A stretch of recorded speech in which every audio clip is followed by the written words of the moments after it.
All right, so this is session 4 of 5 for Coriolis, the Third Horizon. This is a science fiction game with an Arabian flair to it, and it's done by our friends at Free League who've also done Mutant Year Zero and a number of other games. This uses some of that system. We're in several sessions deep, and I'll come back to where the framing is on that. Just as a reminder, this is part of the Gauntlet Hangouts. We have a ton of games on the calendar this month and next month, and it is kind of amazing. You can find out more about that at gauntlet-rpg.com. You can also check out my blog, any award-winning blog before somebody says that, at ageofravens.blogspot.com. There we go. So we are going to first, players got experience points last time, so we're going to check on those advances, anything they took. Just to confirm, I want to make sure on that. I know at least one, but we'll check on that right now. And while we're doing that, I will pull up also the Roll20 link. We are playing in Roll20. So you may see us discussing stuff that you don't see on screen because we are working from that. Sherry, did you get enough for an advance? I did. And I bought a very simple thing. I just bought another skill point in infiltration because I seem to be doing that a lot more than I had anticipated, which is sort of awesome. And it was an easy pick. There's too many abilities to purchase. Also, you can turn down the volume on your phone because I can hear the Animal Crossing music just as like a little background sound. I apologize. That's okay. I know you didn't get a chance to do your morning routine there. I also can't hear it because of these shiny new headphones you got me. There you go. Christo, your character is, let me get the names up here again. Yelchin. Yelchin, what did Yelchin buy? And I was going to ask you and the group what would be more fun of the future telling things. I don't really picture him doing seances, which surprised me that they had it specifically built that way in one of them. And then what's the other one? Then there's, I guess it's recognition, premonition, and intuition are the two others that would tie into it. I'm thinking more premonition might be more fun.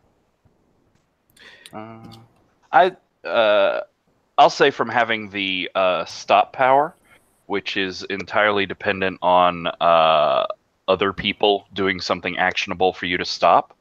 The premonition is sort of in a similar way, where you're just sitting around waiting for danger to trigger your power, whereas intuition is a much more active power. I think that's a really good read on that, actually. Because I've had a hard time using stop. Okay, then on to intuition. Yeah, I think that's right. Danger sense is always is one of those abilities in different games that is a real challenge because it requires the GM to really be remembering and aware that that's going on. So yeah, and intuition's cool. It's got the yes/no stuff, which is always fun. Because then you have to phrase your question. Yeah. It's like making wishes, isn't it? Exactly. And, you can get as much detail, as much follow-up as you want, as long as you just keep feeding those darkness points. Yes. And we didn't have any problem with that on Thursday. So that was fun. Kef the Envoy. What did you buy? Did you buy that, like, Combat Master? Yeah, it's Combat Veteran, roll 3 dice and take the highest 2 for initiative. Excellent. Okay, we'll make sure we get you a combat today then. And then we have Ghazi. What did you take? So I was sort of waiting to see where Christo went with stuff. So if you're going to do intuition, which was sort of one of my shortlist things, I think instead I'll go with Artificer. You can enter a trance to understand an artifact close to you and determine its origin and use, which seems like our end game is moving towards some of this artifact storyline. I thought that might be interesting to like mind meld with objects. I like that. Psychometry kind of things are a fun ability. Because mind melding with objects always works well, doesn't it? Yeah, it's the best. Just look at holocrons. They always go well. So I've reset my darkness points down to 0 since the start of a new session. So I am back at base 1. So don't feel bad about re-rolling and giving me more of those points as we play along. So let's frame where we were last time, and I'll kind of set up. You guys are on the planet Debaran.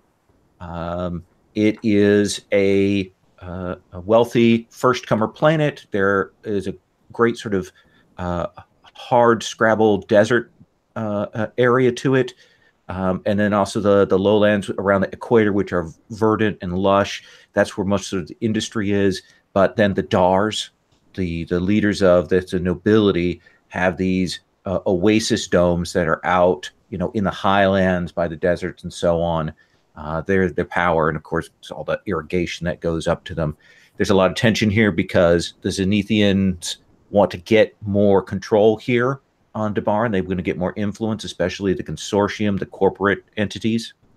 You are here to look for a young man by the name of, let me get that name again here, Gulshan, and possibly the person sent originally to follow him, a guy named Ralph Domaz.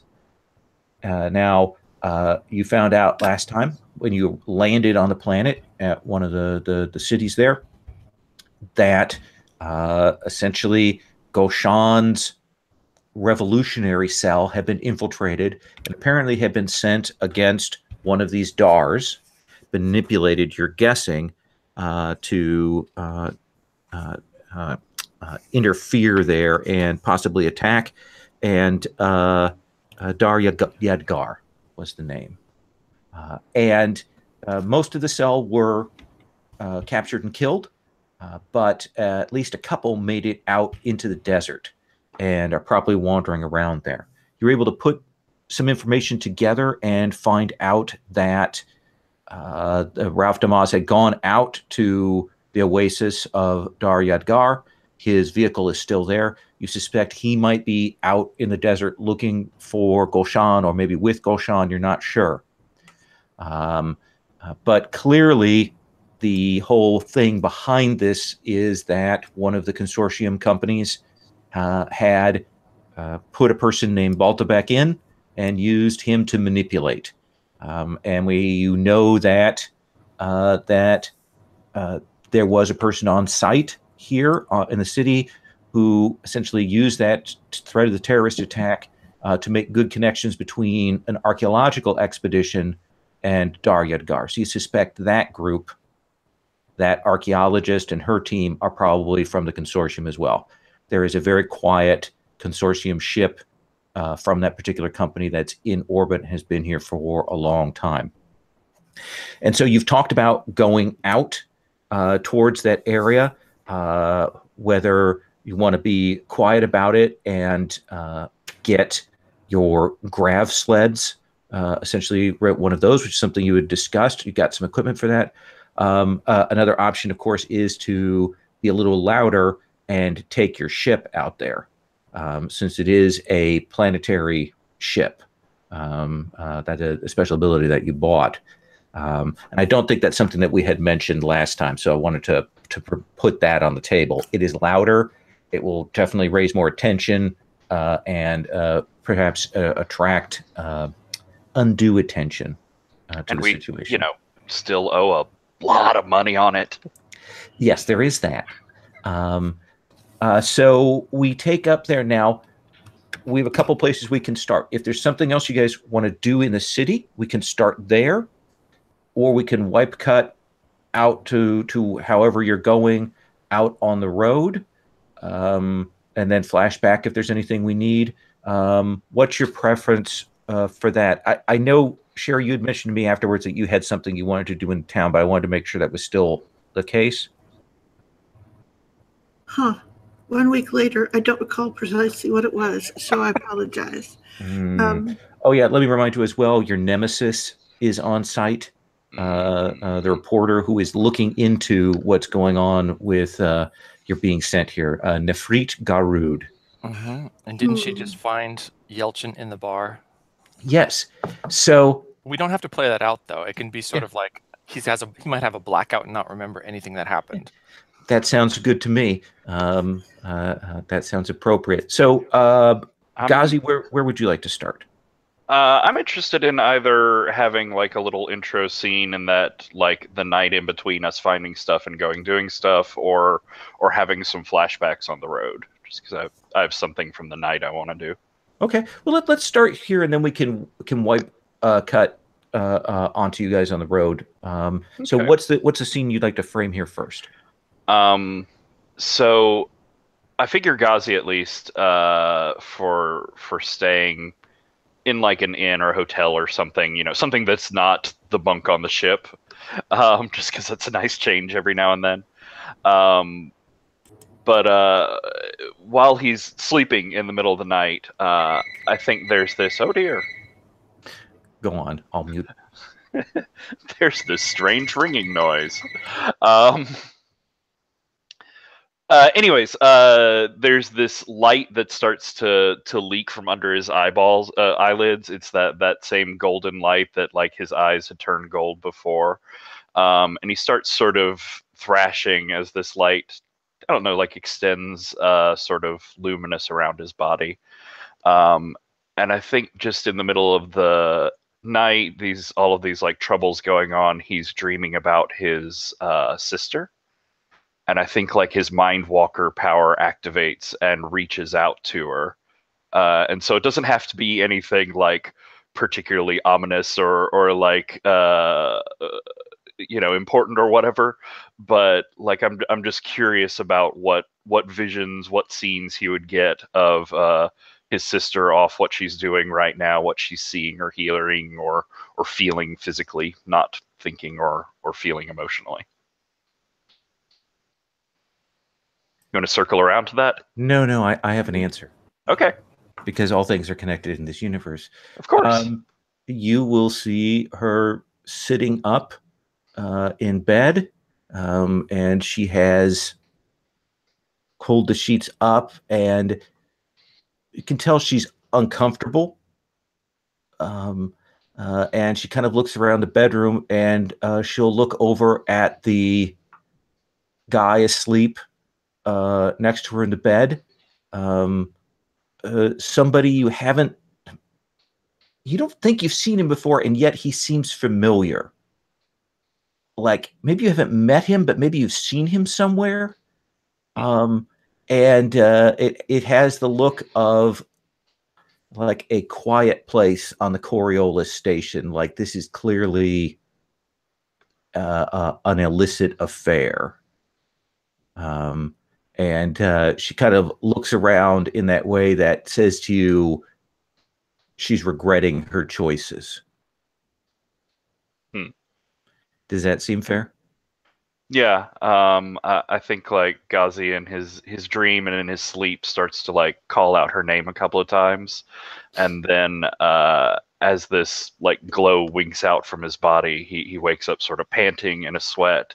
And I think all that's left of that glow is now centered on that tablet piece, which once again is just like sitting on him while he's asleep.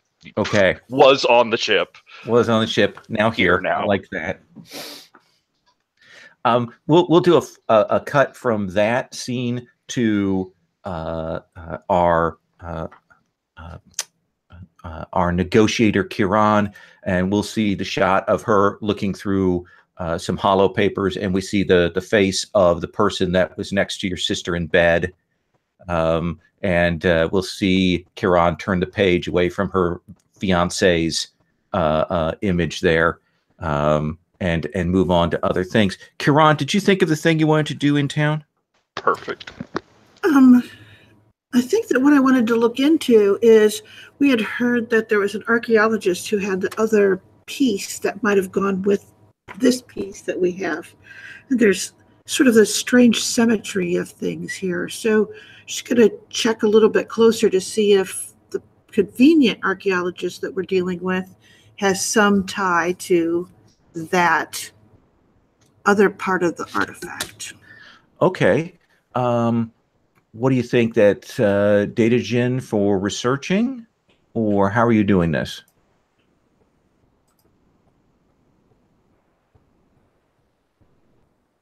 It's a good question. I think I'd also go with culture if you're going to go and talk to the archaeological side of things. Yeah, and I think that it would be that or infiltration to sort of blend in, since I'm around Yelchin all the time.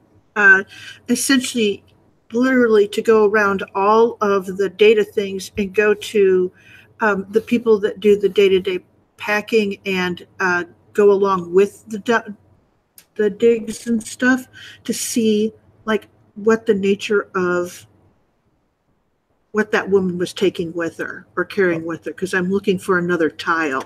And that's Okay. not a small or ordinary thing to be carrying onto a dig. Off a dig, yes.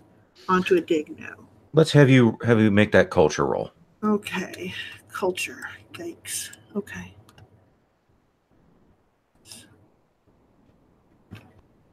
So that's a success. Are you happy with that?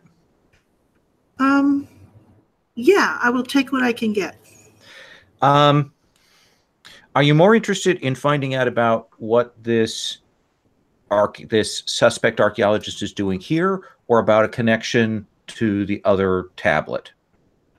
I suppose inherently I'm more likely to stumble upon what she's doing here than I am about the connection, which is sort of a jump. So you kind of check on things, and her expedition definitely has some specialized tools and things. Like, you suspect maybe they are on site at Dar Yedgar, maybe to lift something or get something. That's like, they've clearly got a specific purchase or particular purpose in mind. The other thing you will find is that she called back and had some people sent out that were sort of had been waiting around, and they're supposed to be archaeological crew, but the people around here say they did not carry themselves that way. And they definitely had gear for scouring the desert. And that happened maybe 24, 36 hours after the whole Goshan vanishing thing. All right. So they're looking for Gulshan or Ralph anyway. Okay. Anything that you want to do, Kef, before we cut? No, I don't think so.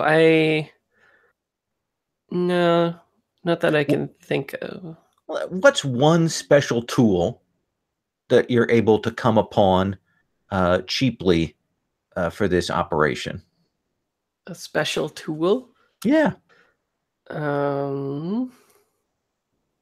don't know. Like a one-use tool you're able to find somebody has at one of the souks, you know. Maybe something. Oh no, I already have that.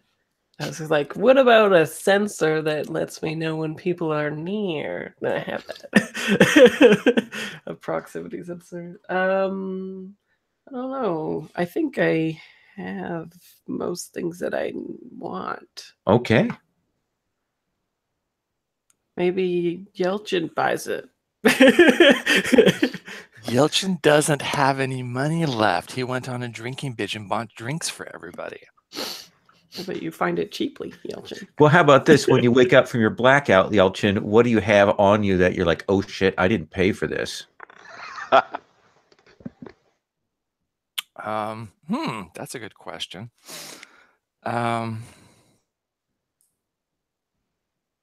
Maybe a really nice small camera, like drone camera or something like that. Okay. And you look at it and you realize that this drone camera actually has the markers of that broadcast network that woman works for.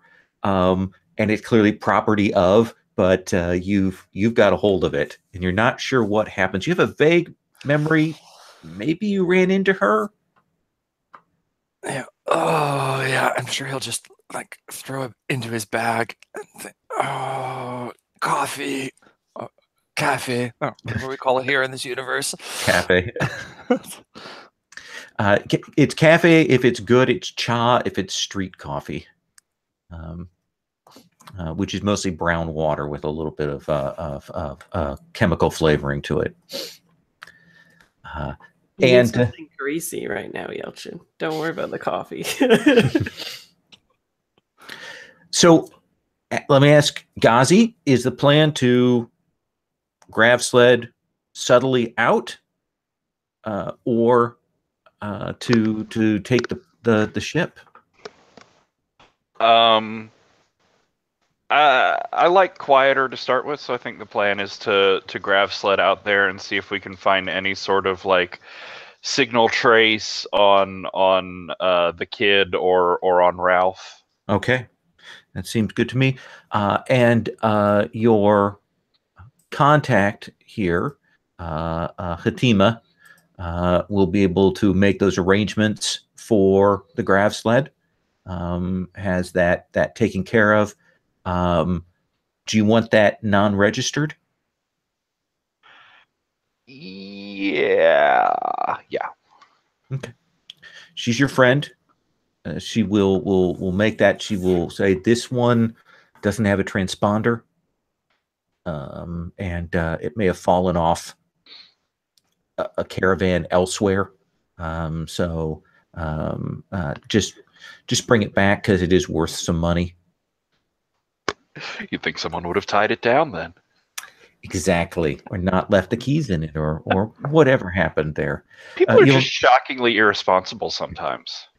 There's no like key card thing that's been rewired, so it definitely has the look of a stolen vehicle.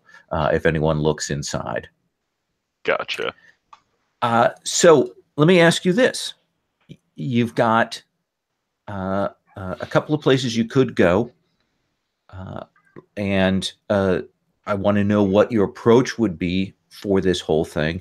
You could go to the Oasis Dome of Daryadgar and start from there and see if you can pick something up trail-wise and then head out. Or you could head out into the desert that's nearby and try and use your native skills to find out what's going on there. Well, I feel like track down a transponder on Ralph's car or any sort of communicator they have, would we have to get inside of his dome? His dome like stop searches like that? Well, you know searches? that it's right now that the vehicle that he took is still present at that dome. It's true. So that's the one thing you do know.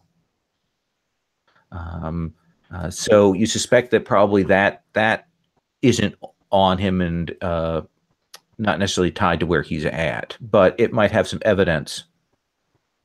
What we might be able to track is the crew that is associated with our archaeologist, who she sent out to scour the desert. Okay. So I like that. That's a good thought.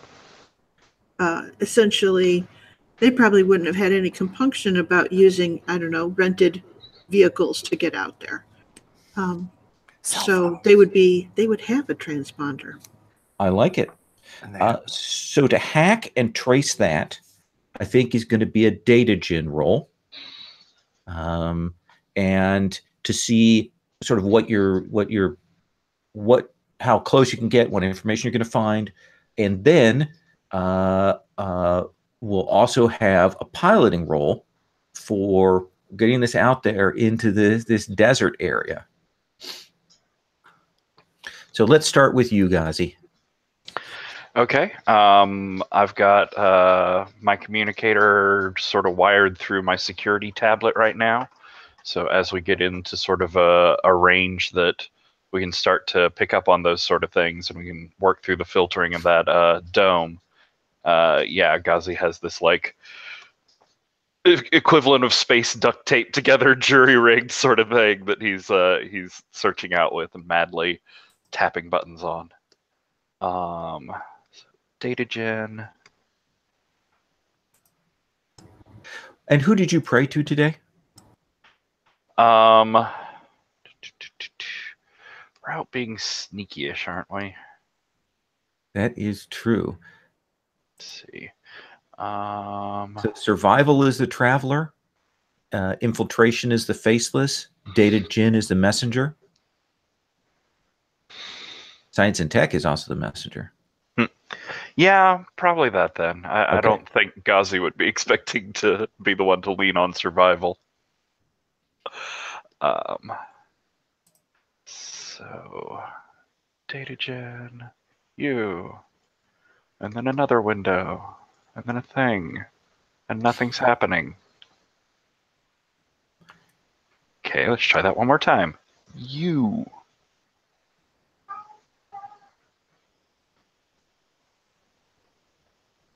All right, that seems to not be wanting to do anything. That happened to me dice. when I unattached my character sheet. If you redock it, it'll work. So I got one. We've got one success. Are you happy with that? Well, no. I mean, why did I pray to this jerk if I'm not going to get something out of it? Perfect. Perfect. Then you can roll another 6 dice because you get 2 extra and you're down 1. All right. Back to there. To try not being stupid this time. Maybe you want to work a little bit, buddy? Hey. All right. So you don't get any extra successes on that. So I'm going to come back to what that means in a second. You're definitely going to get a hold of that tracker and that information. And you're kind of following that path. And here's the issue that will crop up from that is as you're flying in there, Yelchin, he's got a signal thing that's come up. You will kind of pop up like over a ridge. We've got this sort of red sand blowing, and there's rocks, and you're kind of trying to go around that and get used to all this dust. It's not like the filtered air, and it reminds you of all the digs that you've been on. So there's all that feeling of familiarity, Yelchin, of being out in the wastelands. But the route that he's taking you on, you suddenly realize that there is like a caravan of vehicles out there. And I need you to make a pilot roll to not get spotted by them. Okay. So we just come over the ridge, and this is a matter of, oh crap, and swerving back behind the ridge. Mm-hmm. Not leaving too big a dust cloud. Oh, I should have modified that, I guess. Damn. I prayed to the dancer, by the way. That's my usual, my go-to in the mornings. Okay. Not that that would particularly help here, but you could certainly got a limited success. Are you happy with that? With my hangover, yeah. Okay. So you will not get a really good look at what's up with that caravan out there. It's definitely not the people that you're looking for, but it's somebody else that is out here. And so you can kind of bring the vehicle to a stop, and you can decide to kind of go around and follow to the original source, or you could stop and check out what's going on with these people. People we're looking for, do you mean not the kid or not the archaeologist crew? Not the archaeologist crew, not the one you've got the tracer on. Okay. So this is another crew that's out here. Yeah, you saw. Yeah, you're not sure who it was. You ducked down and back before you could get a good look at it with that piloting roll. Okay, then I think Yelchin just, another competitor, and reaches into his bag and pulls out the drone and throws it up into the air to send it over that way so they could get a better look at it. And he's not telling anybody where this came from or what it is. And hey, that looks really expensive. Where's it going? So you will pop it up, and it will go up. It's a tiny one. and you're able to pick up the signal.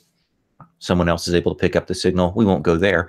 And it looks like this is a very fancy sort of group caravan. Like there's a palatial style boat here. Think of a little bit of Jabba's pleasure craft, and then there's some other grav things around. And you've probably seen this kind of thing before. It looks like a hunting expedition, and you will recognize the markers of the Dar Yadgar. And yeah, he seems to be out here with guns, like doing a stately hunt for the most dangerous game. Of course, that's what I was going to ask, is what else is out here but people? Okay, yeah, well, I can convey that to the group. And of course, we get some dramatic close-ups of the Dar. Yeah, he. In fact, you probably see him, sort of plump, older gentleman sitting there, and you got like a hollow of that archaeologist, and you'll see that she is also on the craft as well. Oh, okay. What was the archaeologist's name? The archaeologist's name was Hafsa Al-Zaidi. Oh, thank you. Okay. We've got a picture of her too. So how do you want to proceed?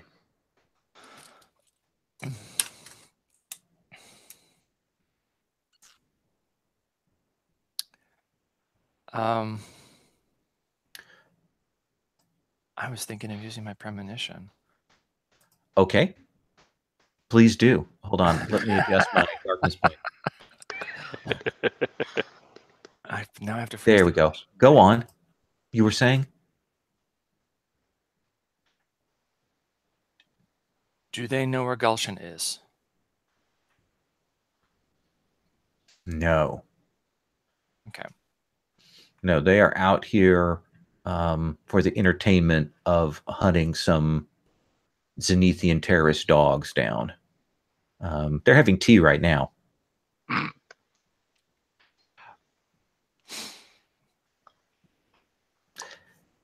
Do you have another question you'd like to ask? No, I'll stop there. Okay. It's like playing blackjack, isn't it? Yes. Yeah, no, so I'll tell the group. They don't know where he is. We're still in luck. Did you see any sign of Damaz with them? Did not see any sound of Ralph Domaz with them at all. I don't think he'd want to be hunting for his client's son.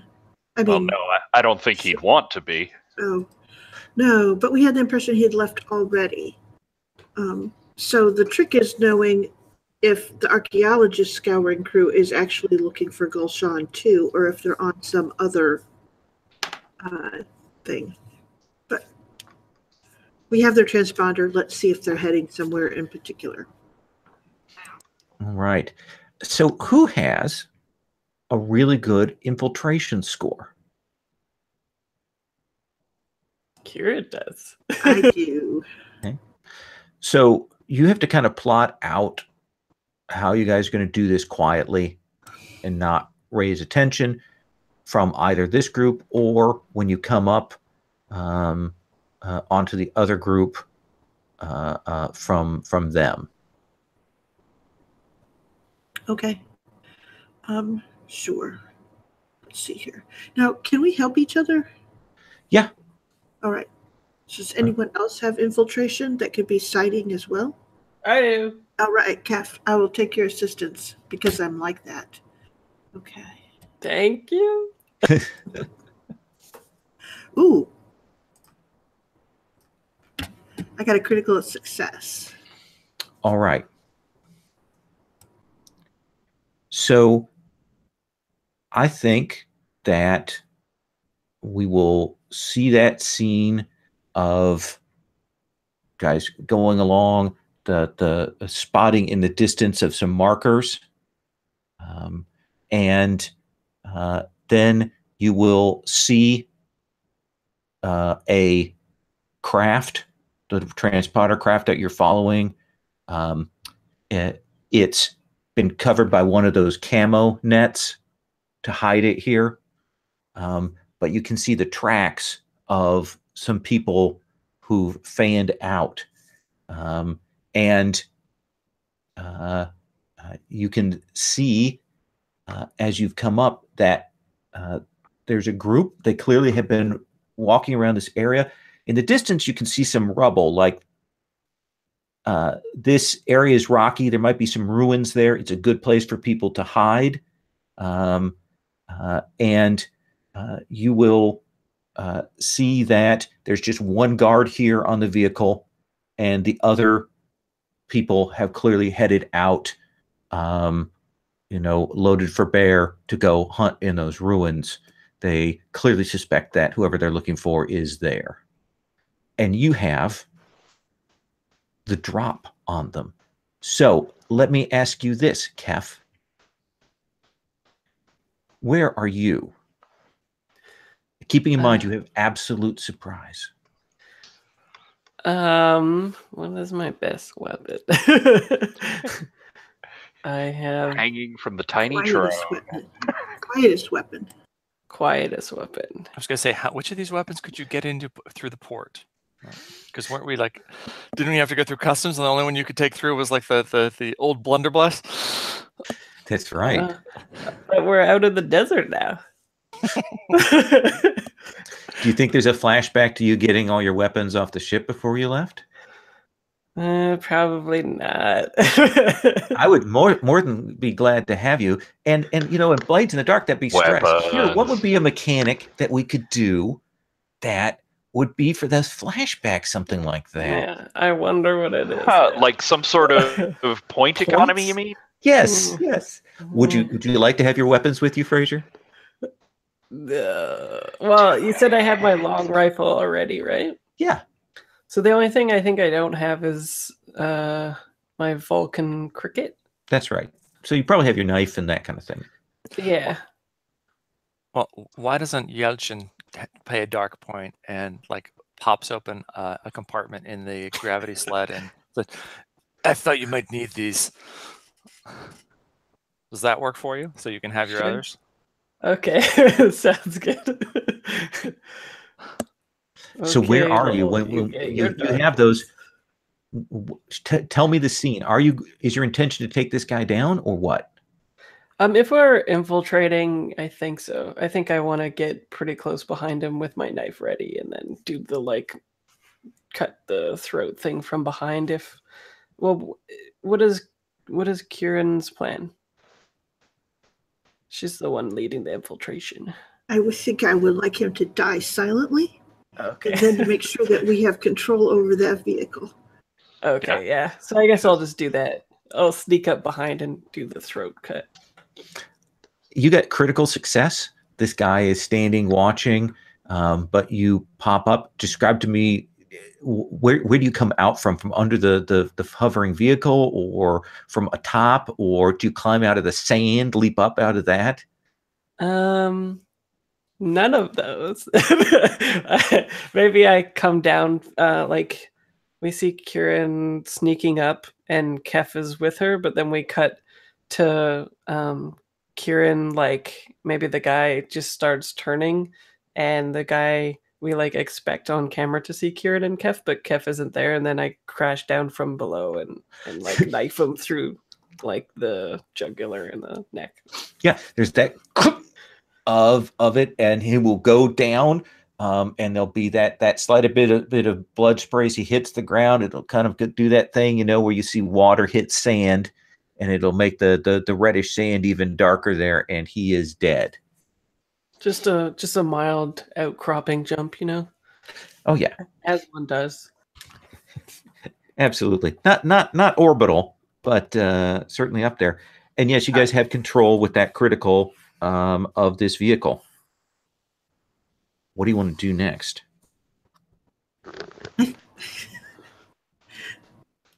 I think I would like to take advantage of our mobility then to, since we have two vehicles, to pick off a a good chunk of these guys. All right. So how would that look like? I mean, are you guys going to take the craft in and try and draw attention to you from people, or what? Well, this is what I'm putting forward is they think that they found our people. We need to make sure that they don't have the chance to close the deal on that. So essentially, does that make, but you may have a different take on that. So Kef, don't you have one of those hollow masks? Yeah, I do. I have a, what's it called? Modulation mask. We have like pictures and info on Gulshan. You could try and play like your Gulshan that's stolen their car and is driving off. Oh, that might be fun. Sure. Yeah, it says that I have a necklace that projects a modulated image in front of the wearer's face. This makes it easier to disguise oneself. Opponents get a -2 to observation to see through the ruse. So it's like made for this. And also, I have a assortment of fake identities. If they get up and check your credit cards, yes, you can certainly do that. Yeah. Kieran kind of starts to go, I don't know, you're not exactly built like a teenage boy, but if they're moving fast enough. I'll just have like a maybe to make me seem more slight. I have a lot more like nicer garbs placed on me, so it kind of disguises my figure a little bit more, maybe. Okay. I am a hulking, brutish, very attractive man, though, so it's hard. That's true. So. Yeah, it is. So your plan is to pull the cover off this vehicle, and shoot past them to draw their attention, that they think that Gulshan is taking off in their car, right? Yes. Then we can follow up behind and just shoot them. Okay. So that seems to be the plan? Yeah, I think that sounds good. Okay. So what's your pilot like? Mine? Yeah. That is not a thing that I have. But there's got to be an autopilot for tourists and stuff, right? Just like pumping some GPS. But it is not fast. Oh, yeah. It's going to take you to all the tourist locations and stop there while you take pictures. Yes. Yeah, it's the welcome Safari to scenic Debaran. Yeah. Well, I mean, the slower we go, the better look they get at my face, right? Does anybody else have piloting? Yelchin's the only pilot. Okay. Oh, he can, again, remember, he can pilot. Yeah. Just can't pilot very well. Yeah. I have, it's an agility, so it's the best stat that I have. I just don't have the actual pilot. Oh, but you guys have a comm device, so you can give him advice, Elchin. Yeah, turn left here. Lay off the gas. Other left. So this check for the piloting is going to be about drawing their attention, drawing them together so that they are sitting ducks for the rest of you. Right. So let's have you make a piloting roll. I think your disguise is going to be perfect. I think the speed and stuff and that fake thing will definitely, I mean, they're not even going to get an observation check, I don't think. Okay. So I just roll my agility. +1. Okay. So I roll 6 dice if I have 5 in agility, yeah? 5 in agility. Yes. Almost no chance that you could fail. Yeah. And I just want to say, like, as we start this and Kef goes off for his deception, I do have a signal jammer that I'm going to throw up so they can't call out to, like, the DAR or anything. Perfect, because that was what was going to happen. So that will definitely jam the signal. So they are going to get one shot at you, but you're going to draw their attention. And then I'm going to check with the rest of the group and see what happens. Does that seem like a fair set of results there? Sure. Okay. Well, then let me.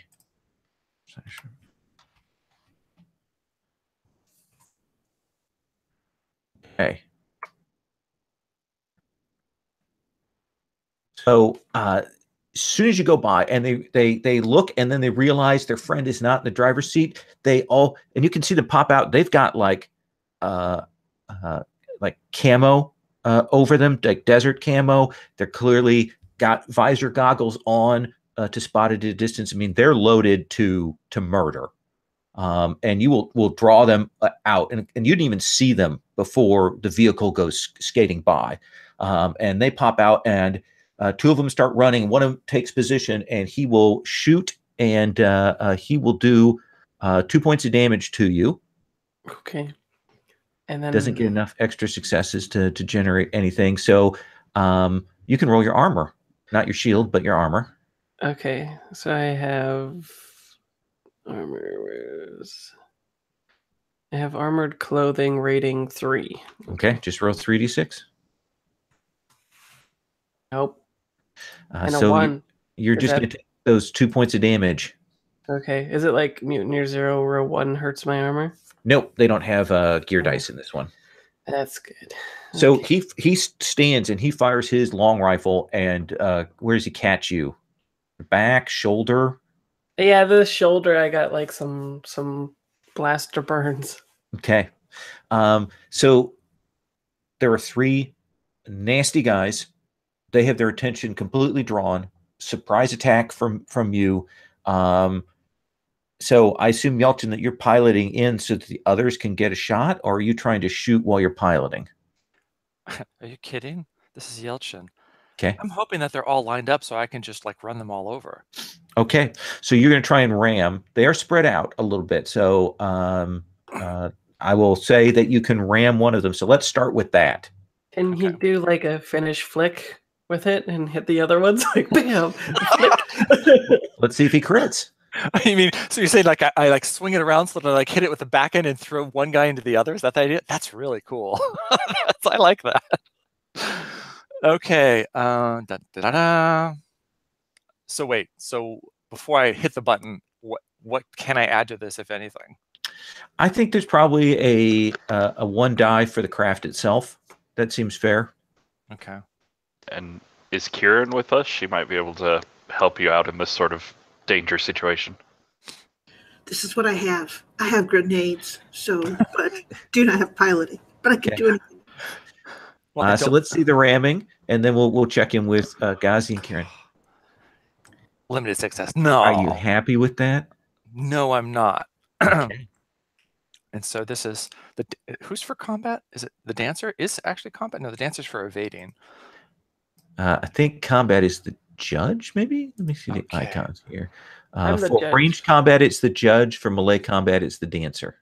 So it'll be sort of like I like dinged him, and then I'm gonna like swing it around to smack him again. Like, okay. By the judge, that guy's going down.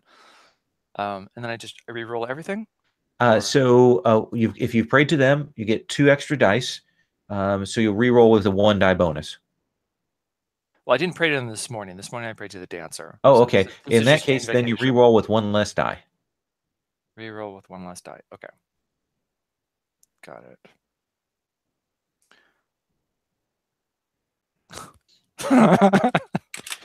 So you will come up, and I say you're not going to do much to him, but you will knock him down. Okay, so he is essentially not going to be able to fire on this round or attack. Ghazi, there are 2 others. One has shot at the vehicle and hit Kef. Another one is getting their weapon ready. Of course, now is hearing the whir of the grav craft and is turning to see what's going on with that. And there's another one that's knocked down. What do you want to do? Trying to see if I have anything particularly. Yeah,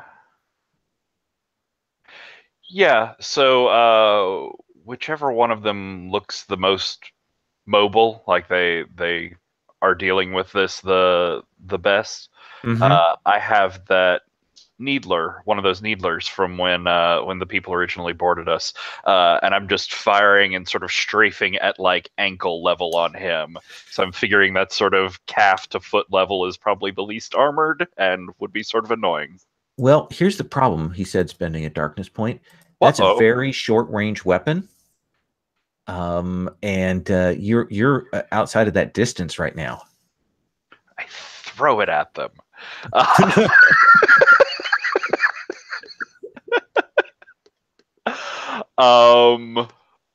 You could throw the tablet. It seems to act like a boomerang and come back to you.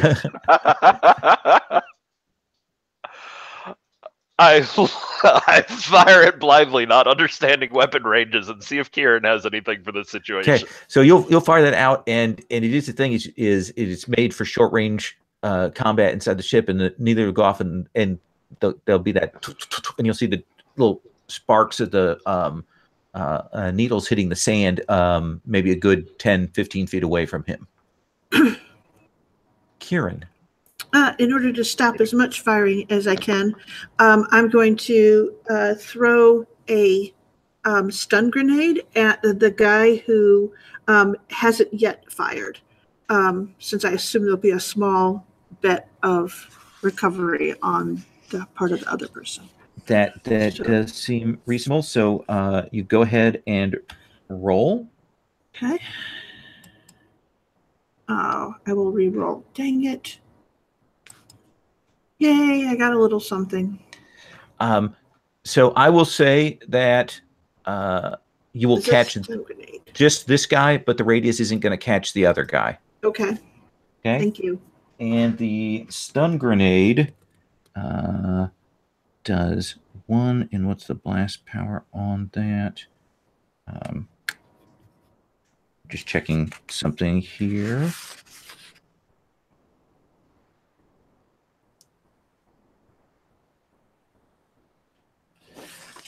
So I think you will hit him, and it only does a little bit of damage, but the effect is that he is stunned. So he has to essentially burn his action recovering from that. What does that look like, do you suppose? I think that they're sort of these kind of, it goes out, it's just a little ball. And essentially it does this sort of strange thing of it rolls, it comes to a hop. I mean, it comes to a stop. Then it does a hop, so it rights itself, puts out a little scan, and then like actually does a placed explosion at the person that's right there. It's not like a rando thing. It's looking for the closest person and then bursting at them. Yeah.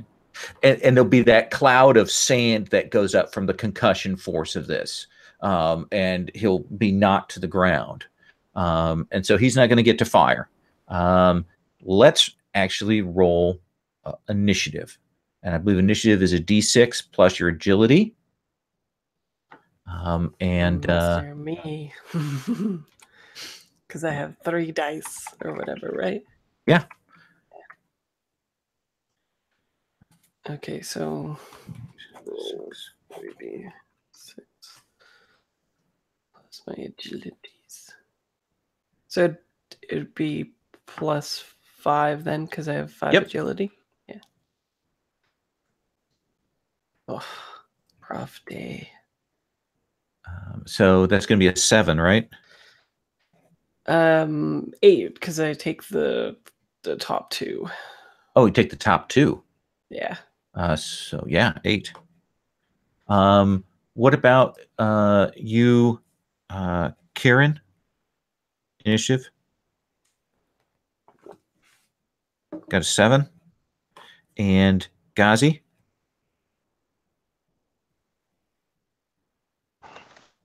Just 1 die, you said? 1 die plus your agility. 7 as well. Okay.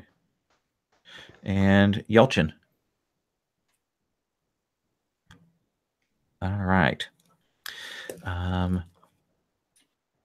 So here's the situation as we start out this round. You're going to go first, Kef. You're in that vehicle kind of sliding by. You've gotten hit. There's a guy with a rifle who's still beating on you, though now he's realizing there's a sitch behind him. 30, 40 feet away from him is the guy who got knocked down by the stun grenade. And then maybe 30, 40 from him is your other vehicle, and this guy who got clocked by that and is on the ground. So what do you want to do?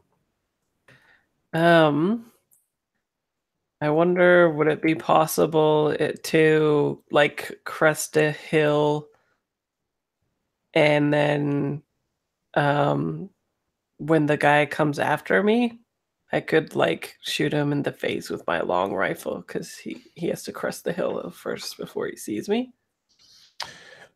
Okay, well, I'll tell you that's possible, but he also has a loud situation behind him, so he may be more interested in dealing with the people who are attacking him close by. Oh, right. Okay. Just to give you a sense of what his agenda is going to be. I think what I do is I take my foot off the gas, so I let it like slowly stop or whatever, and that's when I grab my rifle and try to take a beat on him instead. Then. Okay, so I think it's a quick action to do you have 3 action points in this game, so 1 action point to bring the vehicle to a stop, and you're going to take a shot then. Yeah. Okay. So it'll be a ranged combat roll. Okie dokie. I have 2 in that plus agility. That's nice. So 7.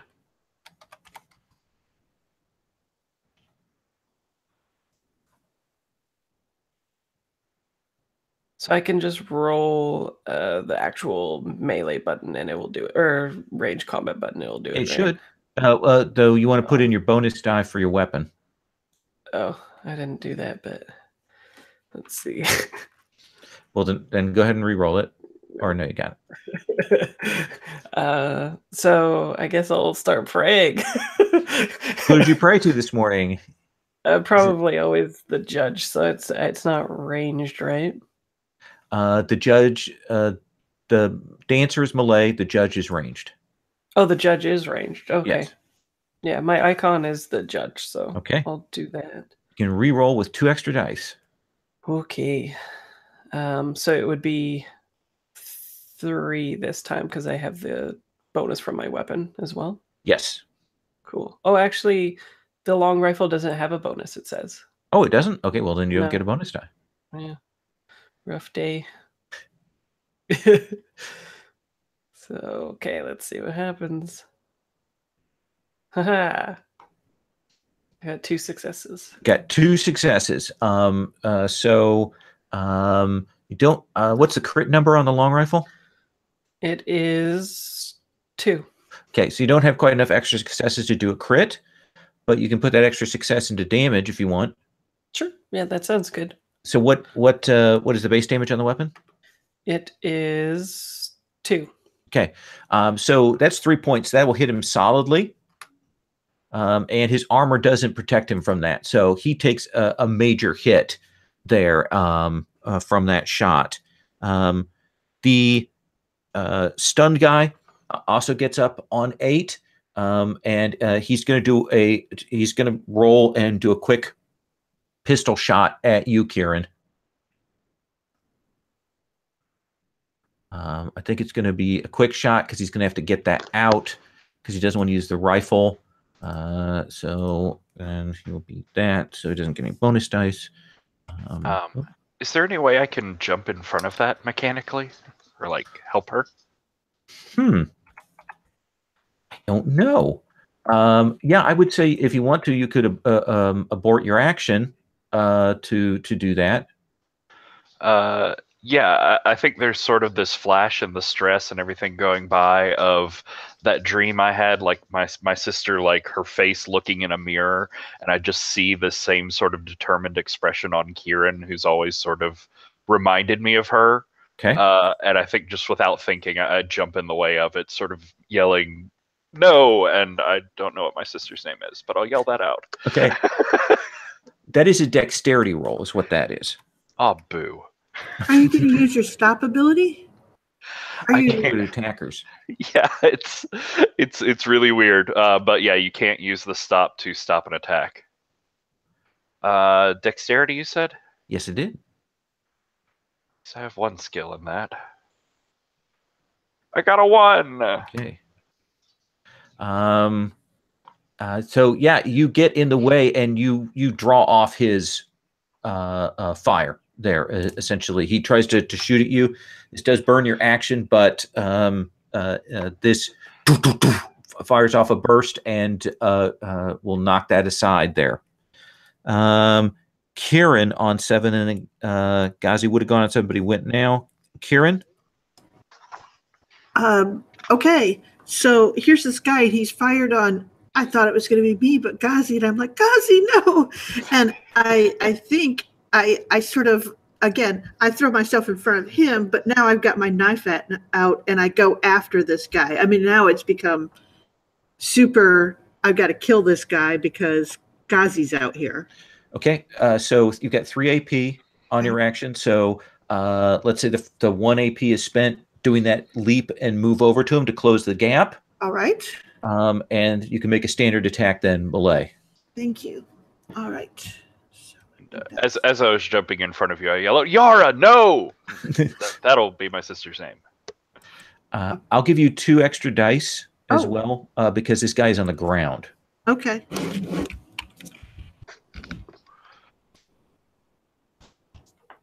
I don't add anything. I got a limited success on that. Okay, so 2 successes. What's the crit number on that weapon? I don't know. That's blank. So it's a Mercurium dagger. Mercurium dagger here. I'm guessing 3. Let's see. Maybe 4. Maybe 6. Or 8. Oh, I'm glad that they have the melee weapons very far away from the ranged weapons on the charts here. Mercurium knife, the crit is 2. Okay. So the knife also gave you a +1 to your roll. Okay, so roll another die.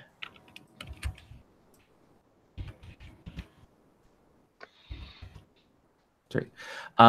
So you've got 1 extra success that you can use for damage if you want. Or, of course, you could reroll if you wanted to try and get more successes. I'll go with the 4 damage. Okay, 4 damage. So where do you stab him that does, like, most of his health? Well, he's like kind of, you said he's down? Yeah, he just pulled the pistol out and fired. Oh, I think that what it is she runs up, she grabs his pistol hand, she's got control over it, she literally stabs him in the armpit below that. Okay, down, grabs his arm, got a control of that, and stab him, and he will cry out. Blood will spray out over his camo, and he's trying to wrestle with you on that.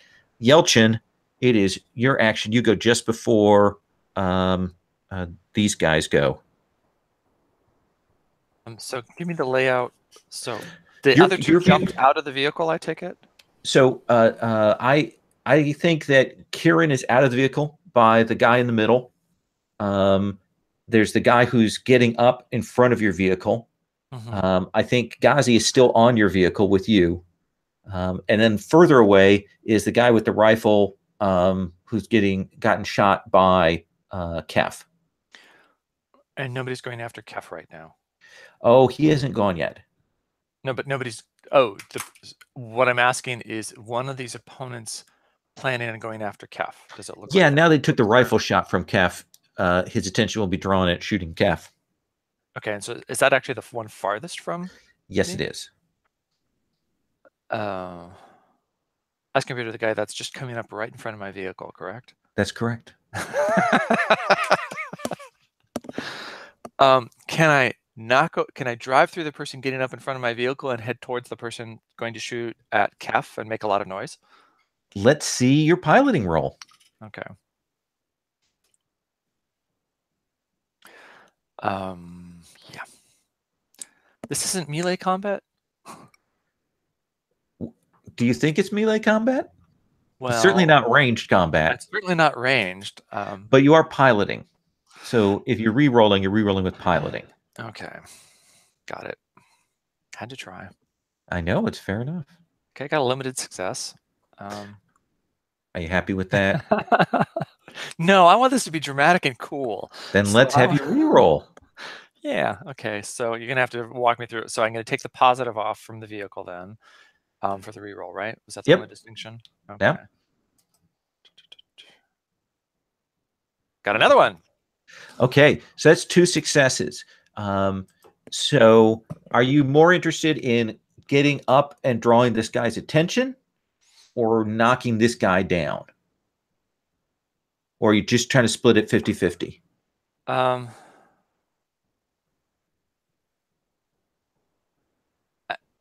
Actually, I think this is more. I'm more interested in distracting the guy that's going after Kef. Okay, so you will push this guy back, kind of knock him back, and then you are speeding your vehicle over at the other one like you're going to ram it.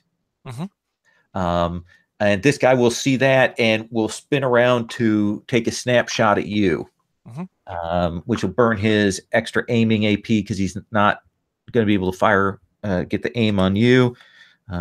So he is rolling that.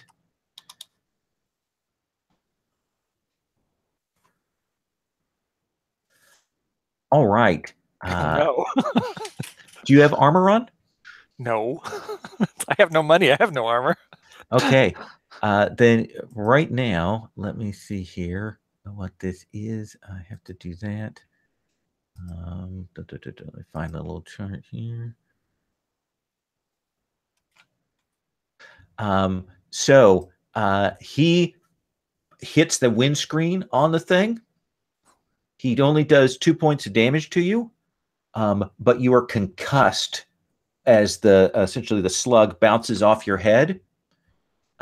You are stunned for 1 turn, and then until you clear your head, you're going to be at -1 to all the advanced skills. Okay, so it doesn't mean like I'm standing in stunned, or that means you're piloting and you've kind of black out. And we'll come back to that. But if anybody can pilot while blacked out, it's Yelchin. That is true. It is true. It might not be that big a problem. Ghazi, I have a question for you. When he took off to ram this, did you stay on or jump off the craft? Well, I stayed on, but I think sort of barely because I had thrown myself out of any sort of seating or safe position to intercept the shot at Kieran. Okay. So I think as we hit their drift, there's probably some problems. That means that the guy who got knocked back a little bit doesn't have you as a target. He has Kieran because she is stabbing one of his buddies there. So Sherry, this other guy is gonna fire on you. -2 because of the 2 successes. And he's gonna hit you. You have armor.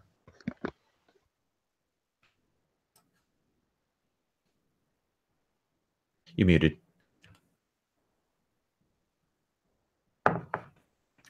So I have armor, but it was no good. Okay, so you're going to take 2 points of damage. Essentially catches you with the shot there as you see the craft shoot past, and then hear the tsh as the glass goes, and you'll see Yelchin's head loll back. Okay, and yeah. And I think she just looks at that guy sort of exasperated, like he's so annoying. All right, we'll come back to that in a second. Kef. Hello. Since my rifle is a single shot, how long does it take me to reload that thing? It is a short action. Essentially, it's a 1 AP action, so you can reload on your round. And then fire. It means you can't like take a short action to aim. Okay, I'll do that. Then I'll try to shoot at that guy again, I guess. What do you suppose it looks like? Is there like a thing? Yeah, I think it's like I like the idea of it looking super retro and a little bit do-it-yourself rifle. So okay, it's like the rifles that the what are those guys called out in the desert in Tatooine? Yeah, the Tusken Raiders. Yeah, when they're taking the pot shots at the pod racers, it looks like that. It's kind of futuristic-y looking, but there's like lots of makeshift cabling and stuff like that. like a printed parts stuck on there to fill in their different colors of plastic. Yeah. All right. So yeah, you can take the shot at this guy. Okay. That sounds good. Okay, so and I will keep it at a straight roll. Range combat. Ugh, rough day. This is a rough day. I'll pray, I guess. By the judge, let me take off his head. Son of a nutcracker. So the consequence here is essentially that you've wasted a shot and you've missed, and this guy is good to go. Sherry, the guy who you have stabbed is essentially going to try and spend his action wrestling out from that to get out and get away from you.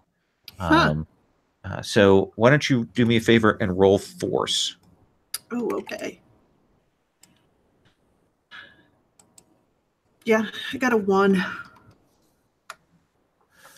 So essentially, you still got him held. He's not. He's kind of pushed you to get a little bit of a break, but hasn't got enough space to like get away from you and not get stabbed on his action. I love my successes. It's just amazing. It's not necessarily programmed into the thing, but I appreciate the way that it rolls. Ghazi on 7. Hey, you're about to smash into this other vehicle. I'm not okay with that. I think I'm sort of like diving from the back seat across into the front seat and grabbing the wheel as I am like I've got the other hand sort of got Yelchin by the back of his head, just shaking it and yelling, Yelchin! Yelchin! I don't really know how this one works. So I will say you can either roll dexterity or pilot for this. I'd rather dexterity. I have some of that. Good. Let's have you roll that. No, okay, that's clear. Do it. There we go. Oh, come on. Ooh, yeah, we'll try that again. I'm still not a fan of crashing. Yeah. I got a 1.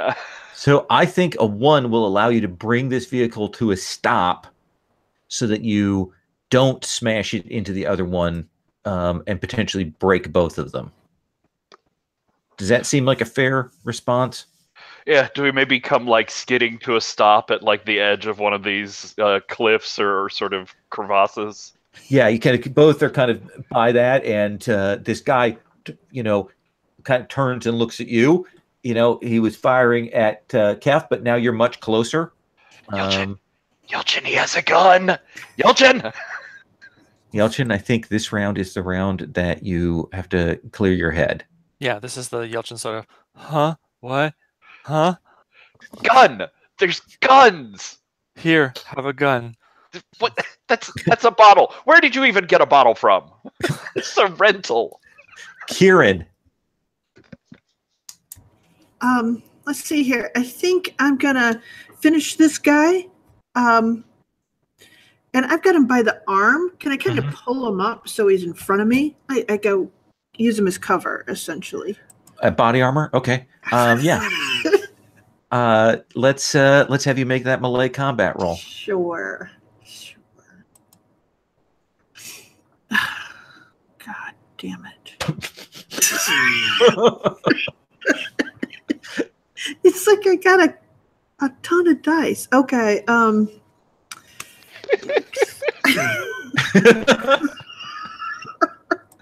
glad this is Mutant Year Zero. Wouldn't all those ones like turn into something evil? I forgot. Oh yeah. This is much easier than Mutant Year Zero, where you'd be taking damage. You re-rolling, Sharon? I do. Mutant Year Zero. One time I made a roll of 13 dice and got failure. retried, and still failed. So, yeah. That was a good day. Well, sure. How about one more dark point for the Great Bank of Disaster? I've already put it in there. All right, thanks. So I will say you have a choice. You can finish him or you can interpose him. I guess I'll interpose him. Okay, so you get a hold of him. He's bleeding out. You've got him by that arm. He's crying out as you bring it around and put him in the way. And then we go to 6.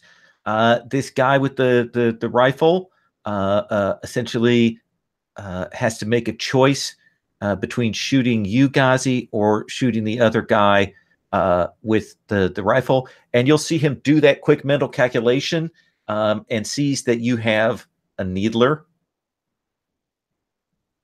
And he's got body armor. And he goes, huh, and he'll turn back to shoot at Kef. Ram him, Ghazi.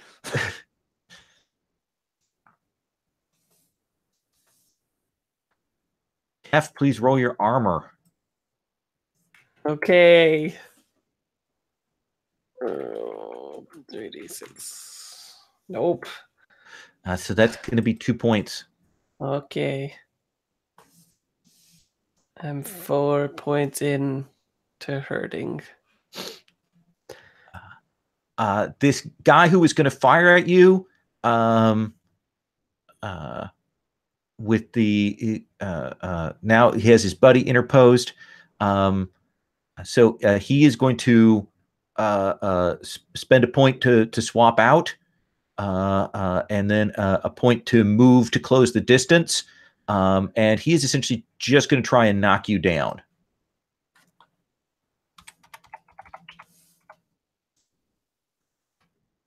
But doesn't succeed, Kieran. So he's up by you, comes running at you to knock you down, but doesn't make it. Sound good? I smile at him. Kef. Okay, so I think how close am I at long or short distance with this fella? I think we're probably you stopped it. We're probably at short or medium. Okay, I think I want to shoot my Vulcan cricket at him instead. Then probably. Okay. Now is that the one where armor, or is that the one you took off? That, or is that a different one? That's a different one. What? The armor? Yeah, a Vulcan cricket is exploding rounds. Oh, okay. Yeah, I was thinking of the other thing. So, yeah. So, let's say you'll have to get out of the vehicle to kind of close the gap a little bit. Does that seem fair? Yeah, sure. I think like after I shot the rifle and I saw that like it was going to take too long to keep reloading to take this guy out, and maybe the distance was part of the reason why I kept missing. So I think the last time I did that, I just like left it in the car and started running like off the back seat and then off the back of the vehicle and started running at him. And see the sand kicking up as you're running forward, firing this off. Blood flying out behind you from your wounds. Yeah. And that hollow face thing probably shorting and flickering back between the kid's face and your own, even as you're taking the shots. Let's have you roll range combat. Okay. And this one does give me a bonus. Good. And then I guess next round I get more initiative. It says 2 initiative. You can spend a success to give yourself additional initiative. Oh, right. Yeah. Okay, cool. Okay, so I at least get a bonus though. Let's see it. Without having to pray. Oh, Jesus. Okay. I'll pray, I guess. I really don't want this guy to kill me or hit me again. So an extra 2 dice, right? Yeah. Okay, come on. Yeah, there we go. And how much damage does the Vulcan do? It's 2. 2. So You can do up to 3 damage there. Mm-hmm. Roll for his armor. Oh, wait. Okay. Well, oh, no, wait. I don't want to give you another darkness point. Never mind. I was like, okay, I'm going to use my judge's talent and just be like, crit. You could crit on him. That might take him out just cold. I won't even roll armor if you do that. Okay, we'll do it. Okay. So there is a table called critical injuries. All right. Critical injuries. And just roll? Yeah. All right. So you rush up on him and you hit him right in the midsection. Okay. And there'll be that boom, boom, boom where it goes past, and you'll see his back kind of blow out, and he'll fly back, and he just rolls down that hill. Just splots of blood as he rolls over, and he is out. Sound good? Sounds good, yeah. Okay. Then let's go to Kieran. Yeah. Essentially, I still have a hold on this one guy, but I'm just gonna. The other one has moved into. Thing. I'm gonna take a stab at him. It's like I'm still holding his friend's arm, and see what I can do. Okay. Go ahead and make that melee roll. Okay. Let's see here. Oh, for God's sake. Rerolling or not? At this point, you have like so many dark points. I can't tell whether it's irrelevant or critical to not do it. I just. Maybe we should start just doing Lowell's way of just rolling, because at least we could like see the dice and like shame them. I don't. It's like right now it's just like if you hover over, you can see what you rolled. Really? I know, but it feels like yours are better. I don't know. It's up to you, Sherry. I'm starting to doubt the random number generator here. Let's see here. Oh frick! Yeah, let's try one more time. At this point. Wow. Critical success.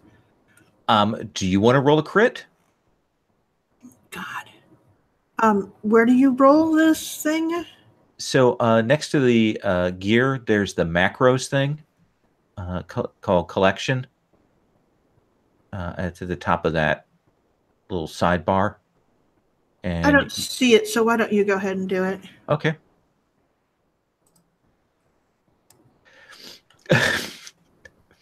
So you have a hold of his friend. You spend an action to kind of keep a hold of him, and you just get this guy in the gut. He's kind of up on you. He's got his knife out, and then from underneath this other guy, you stab him. How about this? How about you stab him through his friend? Okay, sure. Okay. Yeah, that sounds awesome. Okay. So that'll be that. And there'll be that sudden look, and he will drop to the ground from that. Yelchin.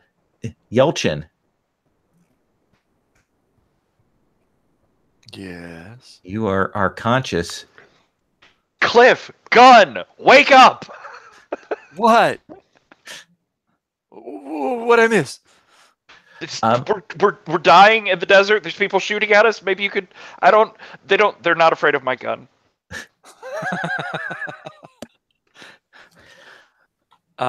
Who's closest? You actually see. It looks like you kind of turn to look, and you see Kieran has a hold of one of these guys, and another guy just slumps to the ground. He's out. So the only person that's left is the one that Kieran is holding. So it looks like you guys have control of the situation. I have not turned. There's 3 of them, and they're coming for us, Yelchin. And I think Yelchin rubs his eyes. And says, "I think everything's under control, guys." What? No, there's 3. Oh, okay. There's 1. Ew, that's that's unpleasant. And why do you have the tablet with you? What? I don't. One question at a time. So you guys can get yourselves together, kind of catch your breath here, some wounds, and you will see kind of popping out of the ruins a figure kind of carrying a second figure up out. They look ragged. They've got sort of makeshift camo on, and they're coming up and out. And it looks like you found Gulshan and Ralph. And in the distance, you'll hear the hunting horns. Yeah, I bet. I was like, I just spent half my darkness points. So it sounds like the hunting group has heard the noise and is very close at hand. And that's where we'll take our 5-minute break, and then we'll continue on.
So remind me, I have a med kit. I was just going to look this up. Can I use it if I don't have any medical skill? Let me take a look. You don't remember either, yeah. It was like one of those things. I was thinking some of them I think you had to have it to get anywhere. Oh, and I can't do it. I'll be -1 anyway, because that's an advanced skill. Yeah, it does seem weird to me that the metallurgy is. Oh no, that's for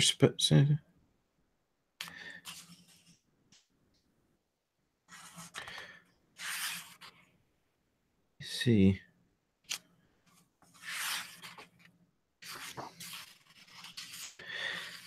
The limited skill list in a skill list game, the way they've got things does, I mean, it makes it easy to know what stats, but it does make things, especially with the basic and advanced, a little more problematic.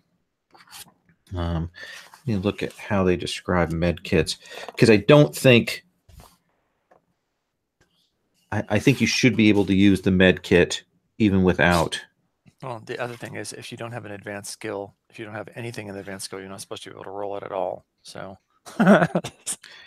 which seems dumb to me. At least for that. Diagnostic unit, suture gun, pneumatic needles.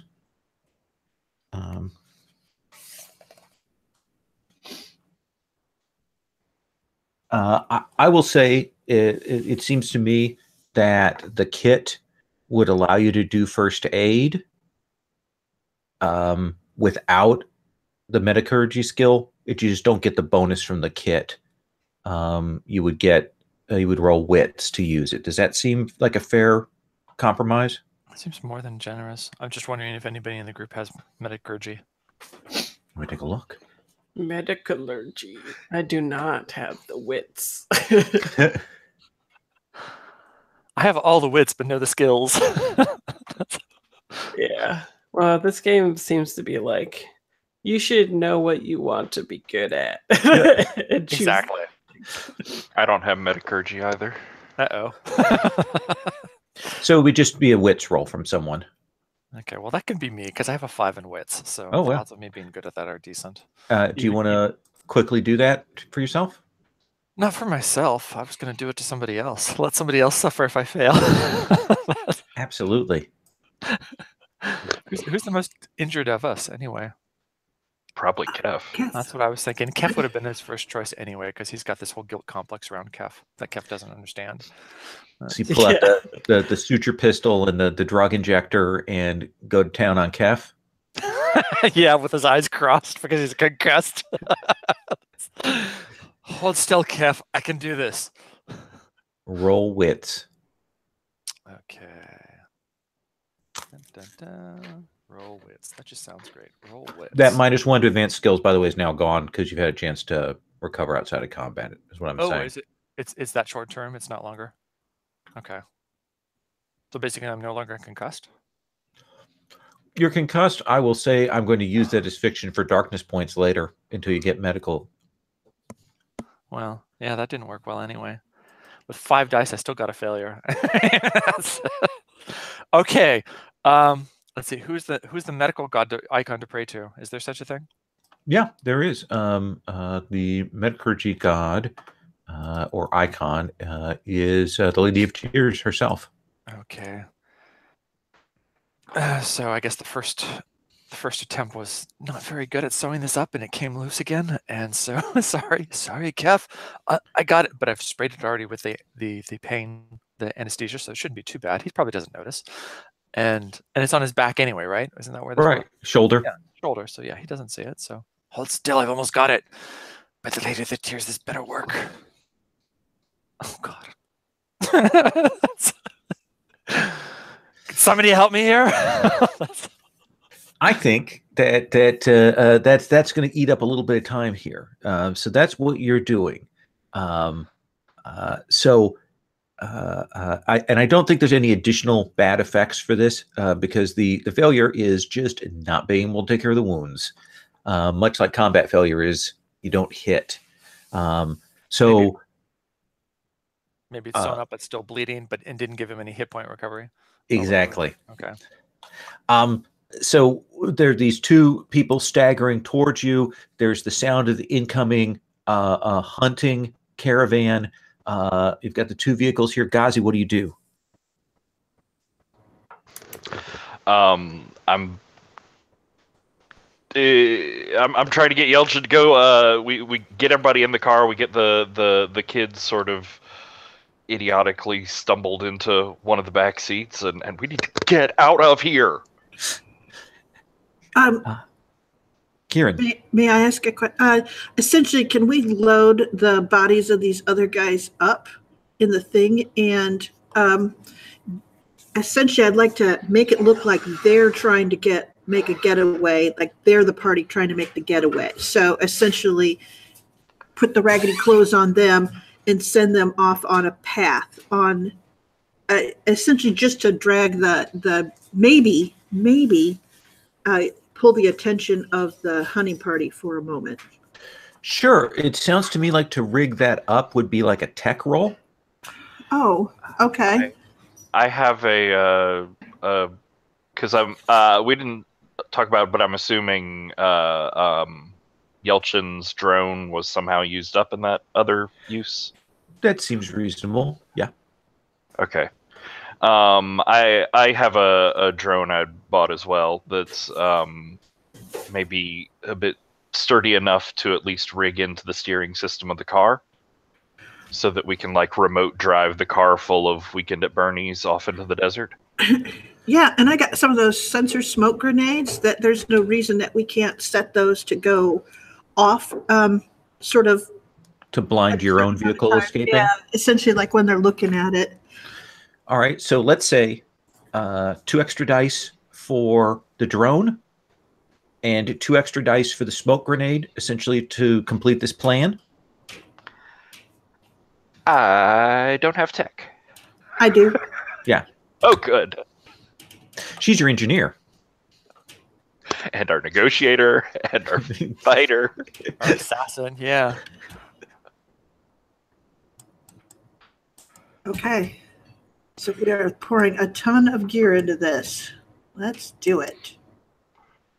Okay. 2. 2 successes. Yep. So you and Ghazi grab up and are loading them in. Kef, what are you doing? Is this? Are you helping with this, even as he's trying to first aid you, or what are you doing? Maybe I am helping if I have skills to do so.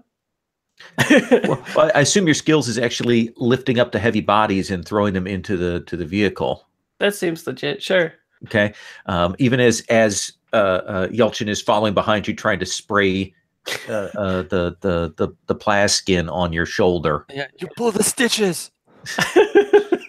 And he does, because you got to heft these guys up. There are 2 guys that took gut shots, so it's kind of messy. You will see Ralph, they and Gulshan both. They've been out here in the desert. They both have, the exposure damage and so on, and they're not much help. So they do kind of hide themselves in. And then you get this vehicle set and ready, and you fire it off perpendicular to the path of the hunting group, and you drop a center smoke thing here to cover your own exit. Does that seem like what's happening? Yep. Okay. I think that I am going to spend a little more my darkness points. And you guys can do this. Absolutely got it covered. If Yelchin can make a piloting roll. Any minuses?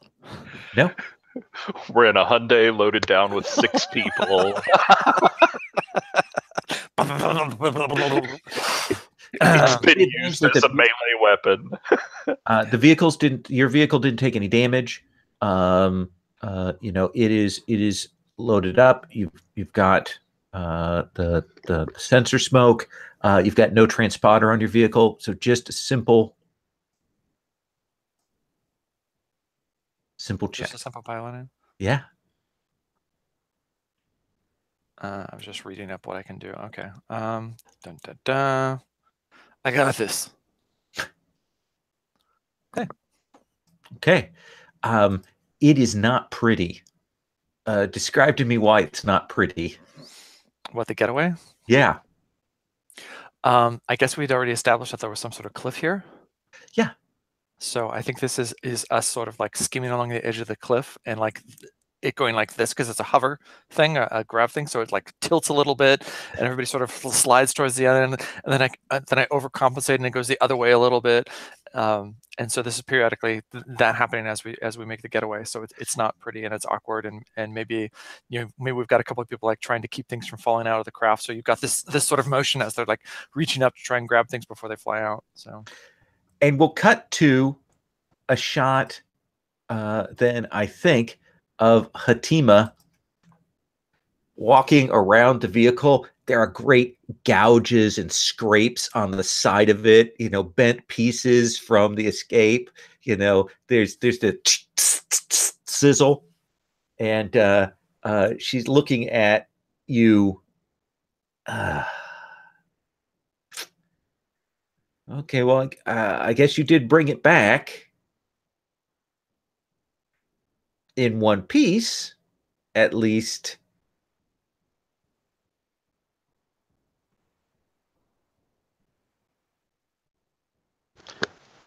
There was very briefly a second one, but we had to send it off on a fishing expedition. Yeah, and there's probably the shot of the inset shot of the hunting party like launching like a rocket drone at the other vehicle, and then as it explodes, and the people are like, "Oh, good shot, Dar! Oh, excellent, very excellent!" And then they serve more tea, and then we cut to the woman, the archaeologist woman, like trying to raise her people, just out in the middle of the sands. Yeah, like she knows something is up. And okay, so I'm assuming one of our people was Gulshan. Yes. The other is one of the other scions of a moderately wealthy but unimportant family. No, it's Ralph Damas. Ah, dang it. I was going to sell her a rescue ransom. Yes, I know. Damas says, we should get going if we can get to a ship. Yes, we have a ship. There's some important business negotiations. We'll get to you. Just stop bleeding on her very expensive rugs. You don't understand. There's still people here. Baltabek, and he has a team here in the city. Yeah, we understand. We are getting to it. But first we need to deal with this fine woman who is very kind to us and whose back seat you have now ruined with your blood. Look at that. He did that. And he'll kind of fade into silent consciousness. And she will say, Hatima says, I appreciate your priorities, Ghazi. Yeah, so I'll get some people here to wipe that down. It'll be fine. I'm pretty sure our benefactor is covering expenses anyway, and then we walk away. I will be reimbursed, Hatima says. You will have the benefit of an amazing contact. The Executor is renowned in the Coriolis sector. Imagine this the sort of contacts you could have when we tell him how integral you were to getting his beloved child and skilled retainer back. So I'll take that as a no. I can pay for the repairs to the car? No. She looks at Yelchin and says, "We're old friends." And she kind of leans in and whenever you decide to come back, Envoy, you're always welcome here. Yeah, and everybody knows that this is all happening because she saw me without a shirt one time. Yep. Yeah. Yeah. Right now you're getting bandaged up, I assume, like by real physicers. So she's been walking around the room circling like a vulture the whole time. Nice.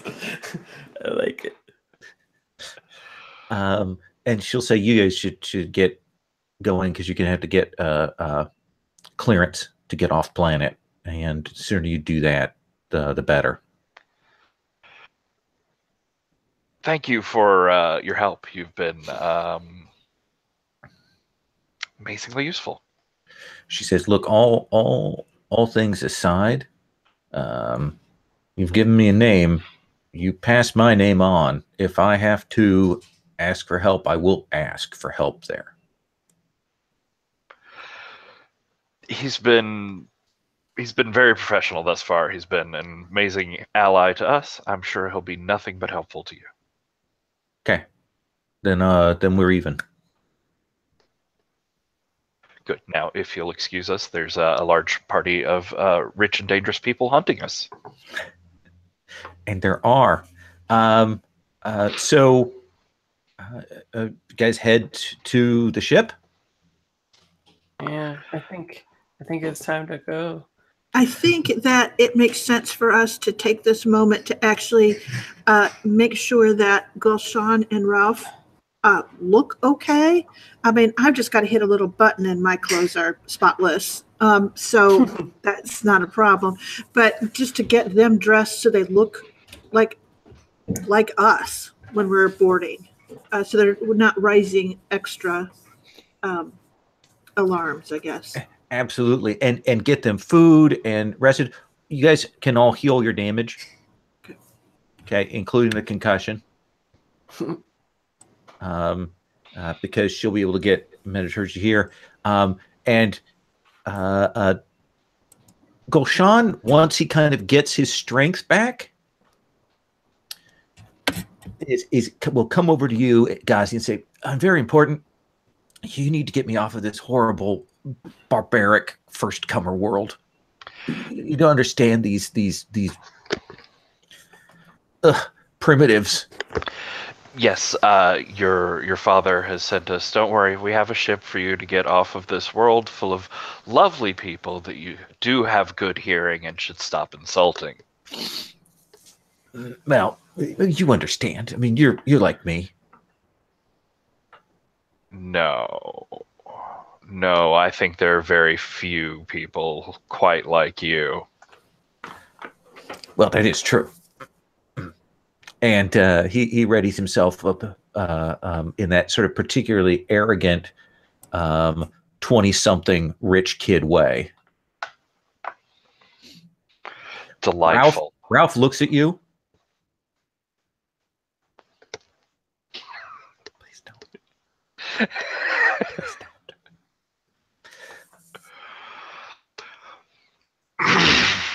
No, it's fine. It's fine. Things are fine. And you can all get loaded up onto the ship, and you can take off. I think as we're going from Hatima's to the ship, I think I just grabbed like a handful of stuff that had gotten thrown around in the car, and one of it is that newspaper with the picture of the fiance. And I think there's just this like moment in the middle of us traveling where I just stop and I'm like, what, who's this? I know this man. I saw this man. Karen looks at it and goes, "Oh, wave the newspaper. Yeah, that's my fiance." Why was I dreaming about your fiance? Your fiance not doing anything? Why don't you keep your dreams to yourself? And I think as he's sort of like looking at this paper, I think it happens again now when he's awake. That connection back to his sister, and another Mindwalker use as his eyes start to like go out golden and glow, and he just sort of trances out here in the middle of the street.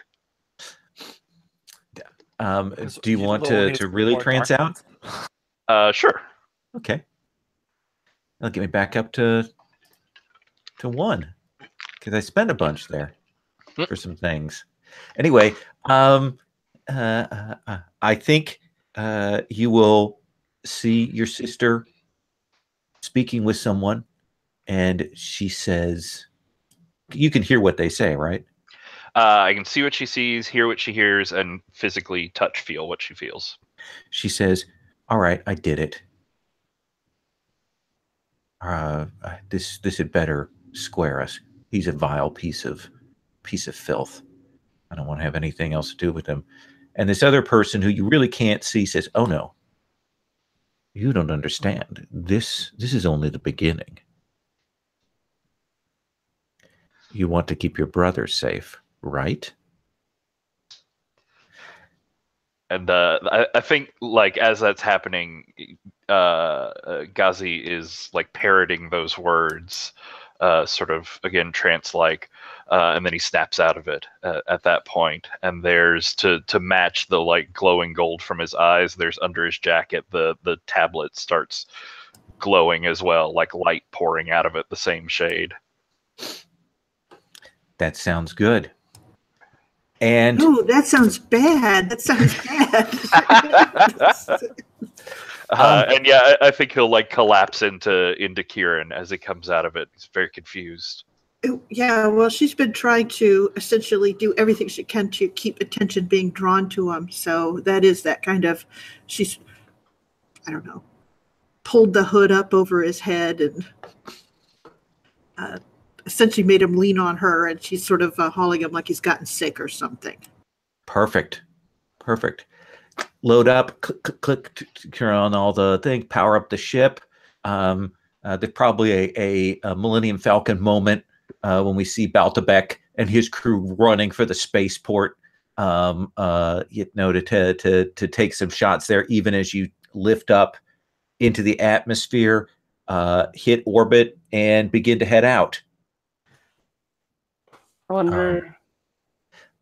And you're heading for essentially the portal point, right? Yeah. Did you spend Darkness Point to have us tracked like the Millennium Falcon? Lol. I don't know what you're talking about. Yeah. Hey, we can't see the darkness points anymore. Yeah. Huh. How about that? Weird. That's when I went a portal. Ooh, who knows where the darkness is coming from? Oh no, that's a combat map, isn't it? I don't know what you're talking about. In answer to your question, that seems like too many ships. Yes, we're definitely heading for the portal point. So you guys are heading into the portal point. You will see that corporate ship is still in orbit, and you guys are taking off. And you get a ways away from the planet, and I need, who is the sensor operator? That position on the ship. I think We it was wrote probably those down me because somewhere. it's a data gen thing, isn't it? Yeah, I think so. I need you to make a data gen roll for me here. Whee! Don't have any particular bonuses. Nope, not there. Okay. Sorry, Windows. That's okay. And I don't think the ship has any thing for that. Okay. There. 1. Okay. So you will just pick it up as the ship comes in. You haven't seen this model of ship before. You kind of pick it up, and it's definitely been tailing you and is coming in on an intercept course. and you can see that it's powered up weapons. And when you bring it up on the screen, Kef, this is one of your attack ships. Yeah, that's not good. Yelchin, that's not an asteroid. That one's got weapons. They're looking at us, Yelchin. All right. So because I want to play out the space combat system and give that a try here so we see how this works, essentially you can tell this thing is coming in. If we were out at a distance, if I hadn't spent darkness points, there would be some sensor pickup stuff that would go on, and we would do that to read that. But essentially this thing is coming in close, and the way this works, the ship has some bonuses. You've got a +1 to, I believe, maneuvering, which I think is already worked into the maneuverability. No, I don't think it is actually. Got a +1 to piloting. You've got that turbo projector, which actually is added into your maneuverability and speed. So here's how this works. I'll go through the process. Essentially, the captain is going to roll a d6 for initiative, and it's just a straight d6. Let me get to that section of the rules here. So they're just going to try and destroy us or disable us? Yes. Okay. As in no negotiations, they just dive right in. Yeah, they need to kill Kef. Kef, are you saying anything? Maybe I know where to shoot at it, and I'll be like, ask questions later, shoot here. The weak point is the right dorsal fin. Maybe you slip something into the computer and suddenly these detailed schematics pop up. Like here sort of thing. Sure. So for initiative, you're actually going to roll command for that there, Ghazi. All right. I have command, sort of.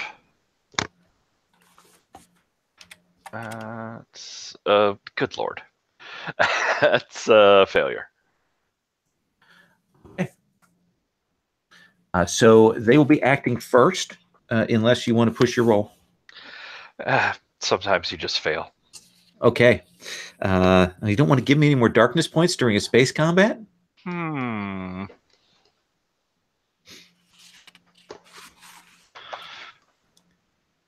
All right. So here's how this is going to work. There are a series of phases that we go through. The captain is going to assign an order for the thing. And I'll talk about what those are. And then the engineer is going to distribute energy points. And then we'll have the pilot act, the sensor person act, and then finally the gunner act. So that is how that is going to work. And essentially we do it all sort of simultaneously. So the enemy captain is declaring attack to give a bonus to attacking. So here are the possible orders you can give, Ghazi. Repair. If you do that, it gets a bonus to any repairs you have to do on the ship. Evade gives a bonus to evasive maneuvers. Retreat gives a bonus to moving away. Or attack, it gives a bonus to moving towards the enemy ship and to attacks. What is your order? I can order one of these? You can order one of these. Then evade. Move, they're getting a lock on us. Okay. So what you're going to do then is you're going to roll your command, and that's going to act as the bonus for the evasion when we come to the pilot's thing. Whew.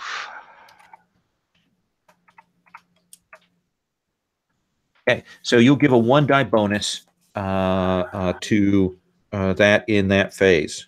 I will push that one. Okay. And who did I say? It was messenger, which is nope. Wow, the judge is command. Huh. The judge. So that's a -1.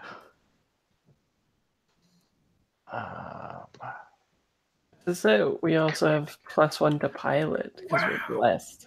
Yes. So that's going to be 3 modifier to the retreat action there. Nice. All right, Sherry, let me talk to you about what you get to do as the engineer. The ship has 5 energy points, okay? And you get to distribute those. Okay. Let me tell you, the pilot actions cost equal to the class of the ship. So pilot actions cost 3 energy points, essentially, for moving and things like that. Essentially, you can distribute energy to the sensor person, 1 to have them try and break lock-ons. You can distribute 1 to the gunner to fire. Any extra stuff that you give to people can be used. So if you were to give like 3 to the gunner, they could fire with that bonus. Okay. So I think that then what I'm going to do is the 3 for the pilot, because we do want to be moving. And I'm actually going to do 2 to the sensors, because right now what we're doing is trying to, rejigger the battlefield so that we aren't at such a disadvantage. Okay. Means you won't get any kind of ranged combat attack then. This time, correct. Okay. I mean, we don't need that to defend, do we? No. Okay. No. So you do that. No, now that's sad then, because then Kef doesn't get to attack. So we'll do 1 to sensors and 1 to guns. So. Okay. That's fine though. If you guys want to just run and like try to outrun them to the go around them and just get to the portal and peace out, I'm fine with that too. We don't have to. Then we needed to choose retreat, I think, as the command. Oh. So right. we're in melee. Okay. Yeah, so one for sensors and 1 for.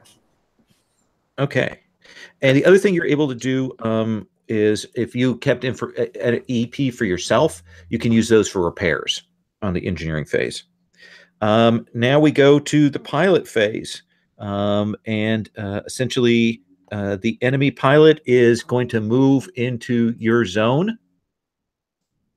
That's their action. So they move up to where you are at. And now you have a choice. You can advance your retreat, moves you 1 segment on your roll. Each additional 6 gives you an extra segment from your piloting. You can do evasive maneuvers, which gives penalties to attacks to the ship for the rest of the turn. That's equal to the number of 6s on the roll. Well, I think the command was to evade, right? So. Yep. So you're going to get 3 extra dice from your captain, plus all the ship's bonuses from maneuvering. The piloting bonus, the blessed there. So that's 1 for the blessed, and then there was 1 for maneuvering? 1 for the blessed, and 3 from the captain. So you get 4 extra dice. Okay.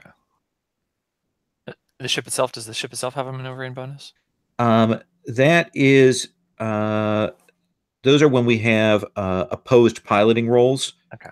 Like when you're trying to ram or board or things like that. Ooh, ramming. That didn't work so well the last time. Maybe I Yes, need to try that again. So you can do evasive maneuvers. Yep, that's what I'm doing, Captain. Okay. Gazia, I hope you know what you're doing. I don't believe this. All those dice is still just a limited success. Holy cow. Are you re-rolling? Yes. Darkness points. So who's that supposed to be? Is this the dancer or is this judge?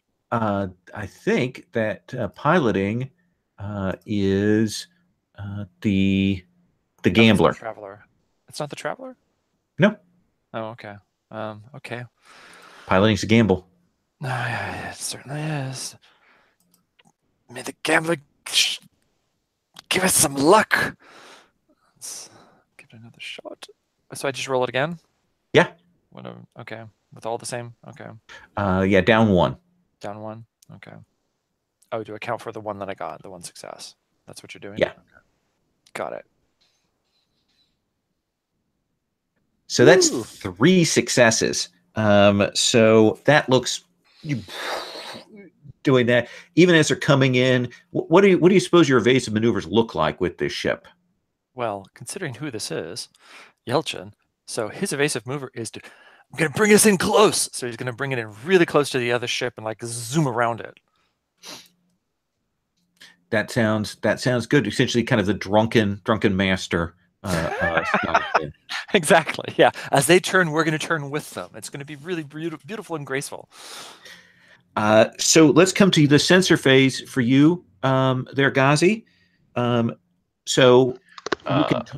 Would that be the ship's AI? Since I'm actively captaining now, can you do two things? You can't. Generally we allow you to do two things, but the AI can also do it for you if you prefer. It's a data gen roll. I think that's cool. Okay. So let's see what the it's an attribute of 1 and a skill of 3, so it's got a 4 in it.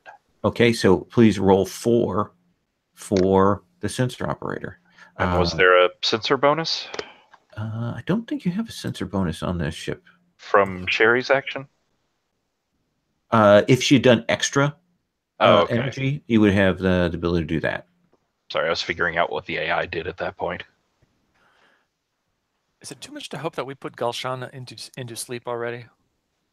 No, I'm assuming you have. Good. Ooh. Like as soon as we got on board, we put him. Ooh, 2d6. So you're going to get an extra die to your attack there, the Kef. I'm going to roll for their sensors. You get sensor lock on you. They do not have sensor lock on you, so they're going to lose 2 dice on their attack roll. So right now they're down 2 dice, and they have to overcome 3 successes from the evasive maneuvers to even hit you. So I would need to, on this roll a ton of dice and a ton of 6s.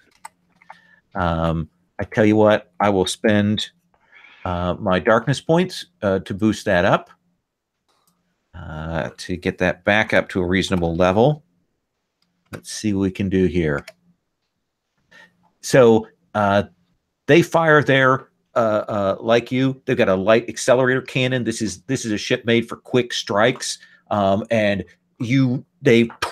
as they fire off, you guys sail right past them. And then it comes to Kef. So what do I do? It says skill level 7 for gunner. Yeah, it's a ranged combat test, and you've got an additional +1 bonus from the sensor lock. Cool. Yeah, nice going. It looks like you want to attack the other ship. It's Clippy, but on fire because it's a Phoenix. But yeah, where those skill levels are was just me looking at your character sheet and adding up your agility plus range combat. Oh, okay, cool. So I'm gonna just roll range combat +1. Yes. Did I do it? I got a 1. That's a 1. So that's going to do. Oh, and I'm sorry. There's actually an additional bonus from the gun itself. Oh, okay. So roll another one. Yep. Oh. Nope. Are you happy with that roll? You're going to do essentially 1 point of damage. This is the judge that you prayed to, so you'd get the bonus dice. Yeah, I'll re-roll. Okay, I'll take that darkness point.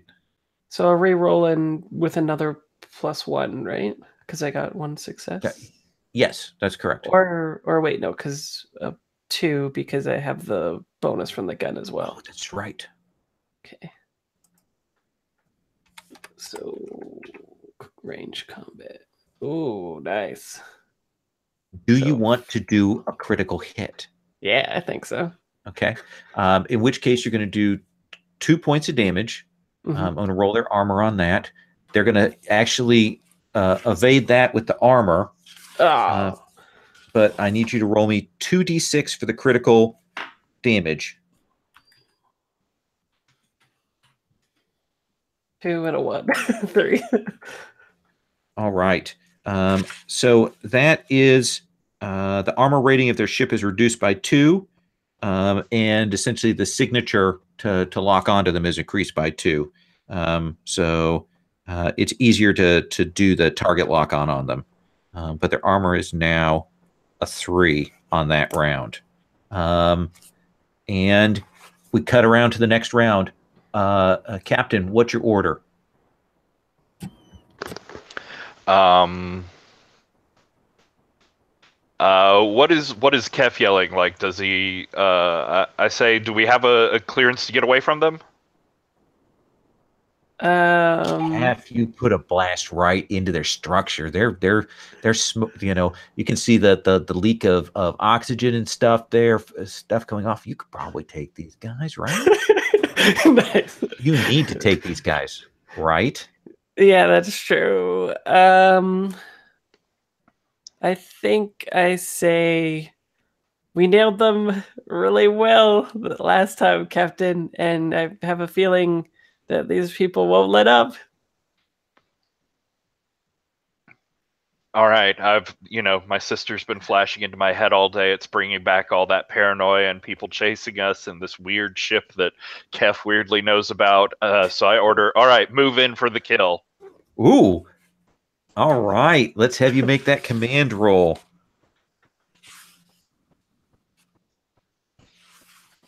I don't have any. No, stop it. Bad modifiers. Bad modifiers. Do it. There we go. Oh, come on. But Lo also failed. Yeah, but you could, if you want. Do you want to reroll? I don't get to reroll. I do want to reroll. Yes, do it. I'm a good captain. Do it. Oh, come on. All right. Engineer, you have 5 points to distribute. Yes. Let's see here. So if we're attacking, let's see here. I guess it goes to what? Pilot. 1 to sensors, and but I have to give 3 to pilot, right? If we're going to move. If you want the pilot to do something, yes. yeah, I think the same thing would be fine. You think? All Yeah, I right. think so. Sure. Sounds like the sensor lock is pretty important, and we have a bonus to that this time, right? Or something like that. So, Yes, you have plus 2 dice to the sensor lock. Right. So we will keep on making it hard for them to hit us square on. So 3, 1, 1. Okay. So you will distribute that, get the power relays there sent. Are you trying evasive maneuvers again there? Or are you going to ram them? ooh. I don't think we have the shielding to ram them, but so I mean, what are the options as a pilot? Is there an attack run? Is that what it is? That I set up the attacker to whoever's on the guns to do better damage? No, they don't have that. They do have you. You could try to reposition yourself so you fire before they do to get the initiative. You could do that, or you can do evasive maneuvers. Those are probably the two best options in this case. Or ramming. I think I think it'll be just evasive. Saying, ramming is not off the table. Just to keep. I got that. I mean, I don't suppose that they're not significantly larger than us. It's not like we can fly into their hangar or something like that, right? Yeah, we can't land on them. So much debt. Yeah. Let's have you roll. Okay, so your piloting. So my bonuses then now are what? Nothing from the captain. Nothing from the captain, but +1 from the ship because he's blessed. And plus, what about the turbo booster thing? Isn't that a plus? It's already worked into your speed and maneuverability. Mm. Those are things that are comparative when certain things come up. Okay, so it's just a +1. That's all. Yeah. Okay. It's okay, Yelchin. Hold on, everyone. Damn it! So wait, who is this? So this is the gambler again. Gotta put up my fuzzy lucky dice. Hold on a second, let me put them up and I'll try again. Man, this just sucks. Dude, outright fails. All right. Okay, not happening. Let's it's not go. dramatic unless we get hit a little bit, right? Oh yeah. This is true. So, and this pilot essentially positions to try and keep the edge, and then we go to sensor phase. They're going to roll for their target lock on. Stay on target.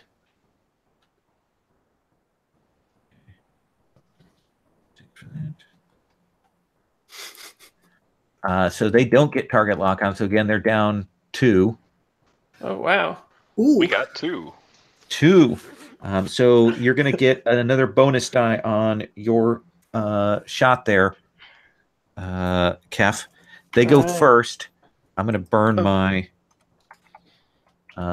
my darkness points I've accumulated here through this little fight here. So I'm down 2. I'll spend that to go back up, which will take us to that. Yes, I'm going to hit that thing. Sorry. My excitement there. So they are going to do 2 damage. You may roll your ship's armor. And how much is that? 5. Okay. That's Question. Can I use my dancer move? What's your dancer move? My dancer move, and it doesn't specify, which is why I'm asking and thinking maybe I can use it. It says that I can evade 1 attack. Absolutely. Because you can't. Wait, where is it?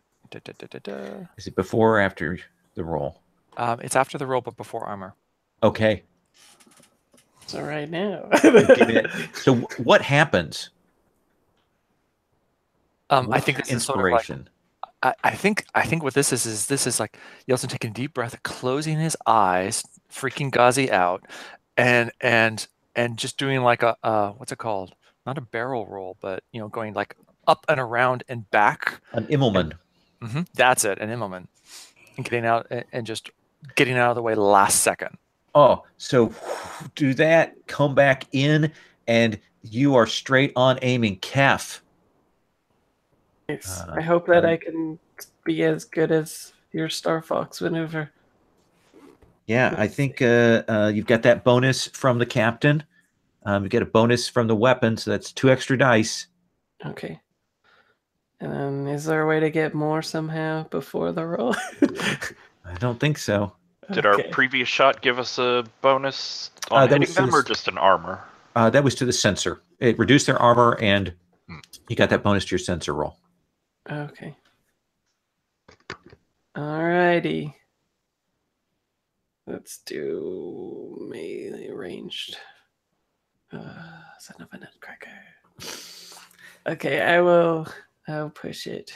Okay, that means you get 2 extra dice. Hear me judge. At least 2. Okay, so they're going to take 2 damage. This is a ranged combat roll. Can we be doing psychological warfare at the same time? What does that mean? What does that mean? Well, I'm like thinking we've got comms, we've got Kieran, the negotiator with us. She could just be totally calming them and saying, "You really don't want to do that. You do realize who backs us. You don't know who's on this ship." And like throwing things at them to like start intimidating them. There is actually a maneuver that the sensor operator can do, which is called pulse and meme attacks. Essentially to get in their systems and be doing exactly what you said there. Oh, yeah. But that would require opting to either not use sensor lock or giving extra dice to that. Yeah, we make our AI send them a skull and says, "Mess with the best, die like the rest."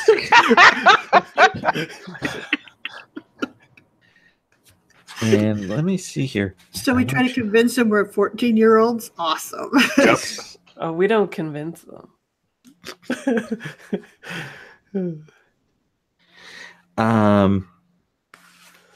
Do you want to use your judge's talent? Oh yeah. I could make it a critical, right? You could. That seems wise because I don't know when I'll hit them again.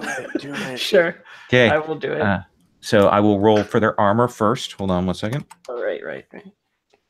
See how much damage they take from the shot.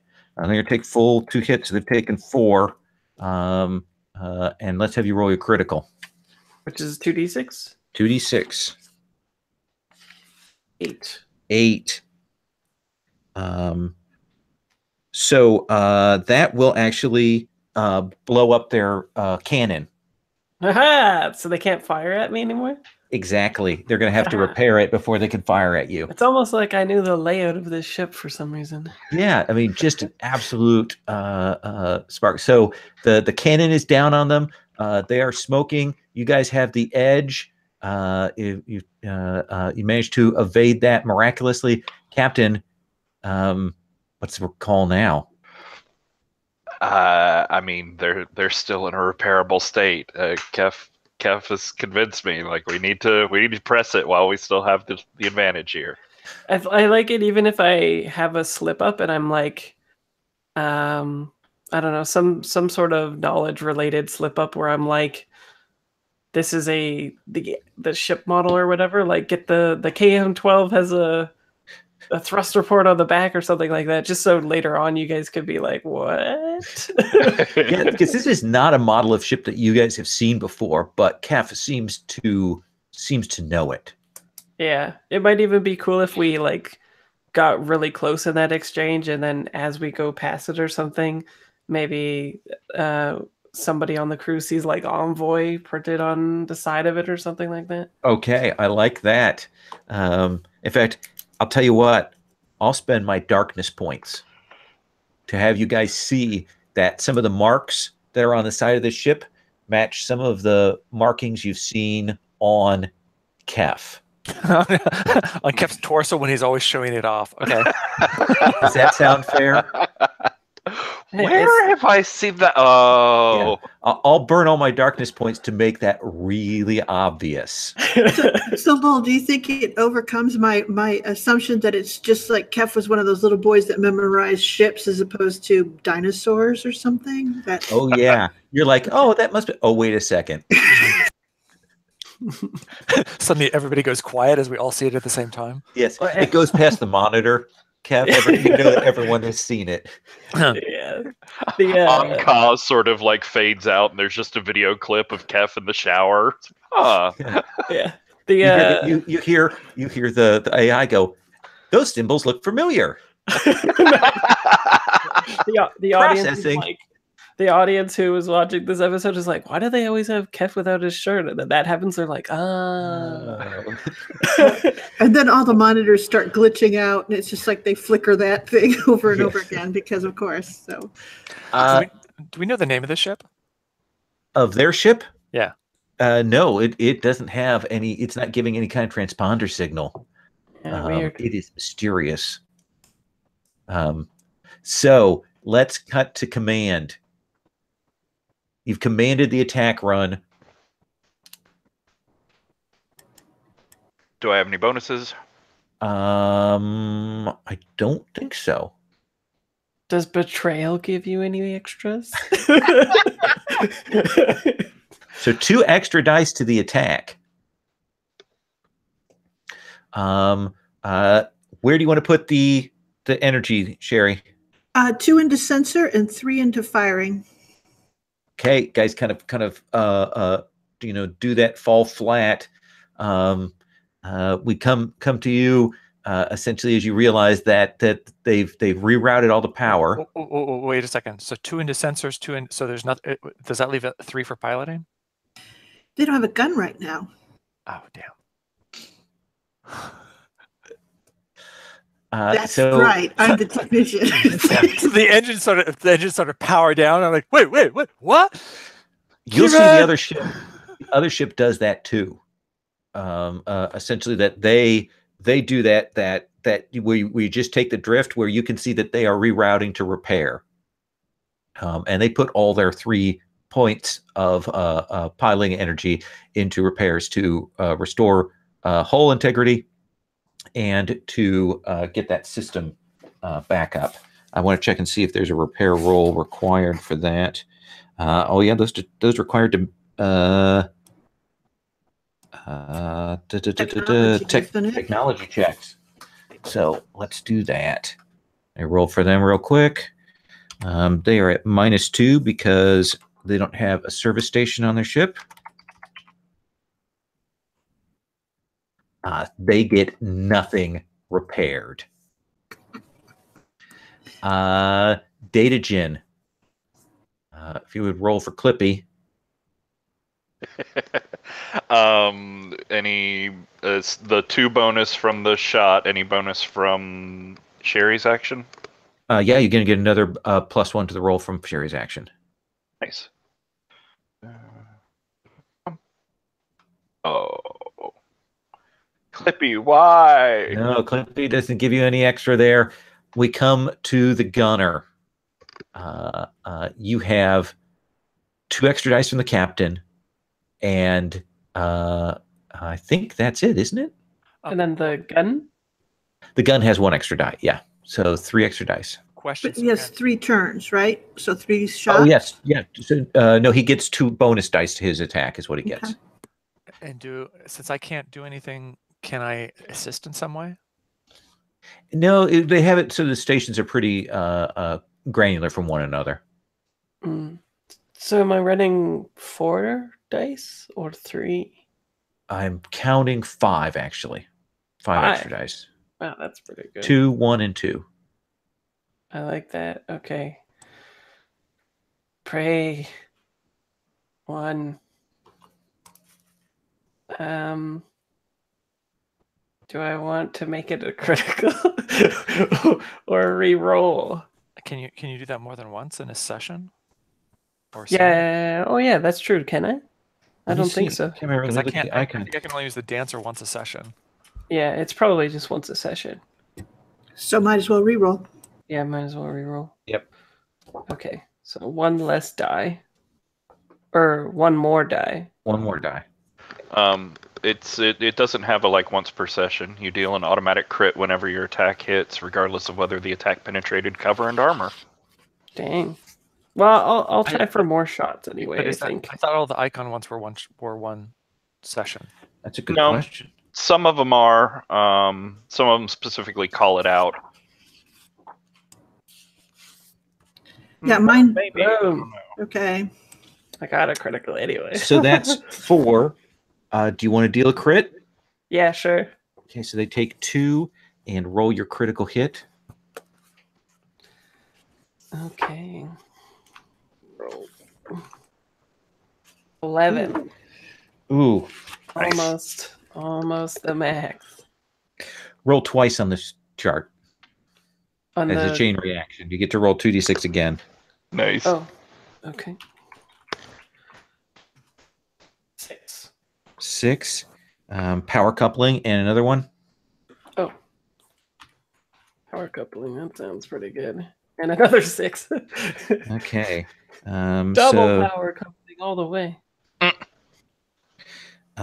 So I think the most fair way to do this, given the damage that you guys have dealt, is they're trying to repair. There's a desperate maneuver. They're rerouting the power. You hit that power coupling, and there'll be that explosion chain reaction, and it will roll up into the bridge module, and you will see and you probably flinch at this, Yelchin, as you see the whole bridge blow out, and you'll see people floating out into space there, and the ship. You'll hear that crunch. You'll see that active decompression, and the ship will just start spinning off, drifting from that. Essentially, its previous route kind of carrying it, and more explosions will go across it until essentially there's just this wreckage hanging there against the black of the void. And you guys can power on and head at a breakneck pace. Well, can we dock with them? Actually, I would. Loot the body? Is that it, Fraser? No, I just want to see if we can recover any of the information that they have on me, right? Like, I'm assuming it might be like a wanted thing on me there or something. It would be a challenging thing to get up and dock on it because it is exploding. Oh, right. Right. There's going to be bits and pieces left. Do we see you maybe take another shot just to make sure that it's dead? Yeah, I like that. Even maybe like the other crew is like, woohoo, they're dead or whatever, and then Kef is like, you know, like pew pew pew.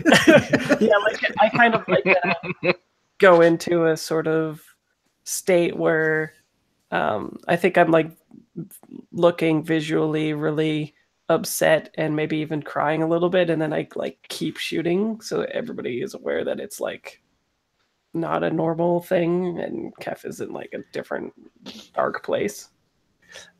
And it probably will only stop when Kieran actually cuts the power to the guns. Yeah. And you can fly towards the portal. You need to strap in. Yeah, of course we don't have any time to talk about all this bullshit because we've all got to go under. Yeah. Yelchin, what's your reaction to this, though? What's the shot of you after we get the shot of Kef doing that firing? Well, I think there has to be that moment afterwards, and so I think probably as everybody's prepping to go into cryosleep before the portal, I think Yelchin's probably going to come to Kef's cabin with a bottle of something very strong, some very strong kohol, and say, "We need to talk about this. There's something. We've got some secrets between us we need to have out in the open, I think, because that was a bit extreme. You know, in the rules of combat, you don't destroy a ship entirely like that. 2 minutes to portal lock. Yeah, exactly. Yeah.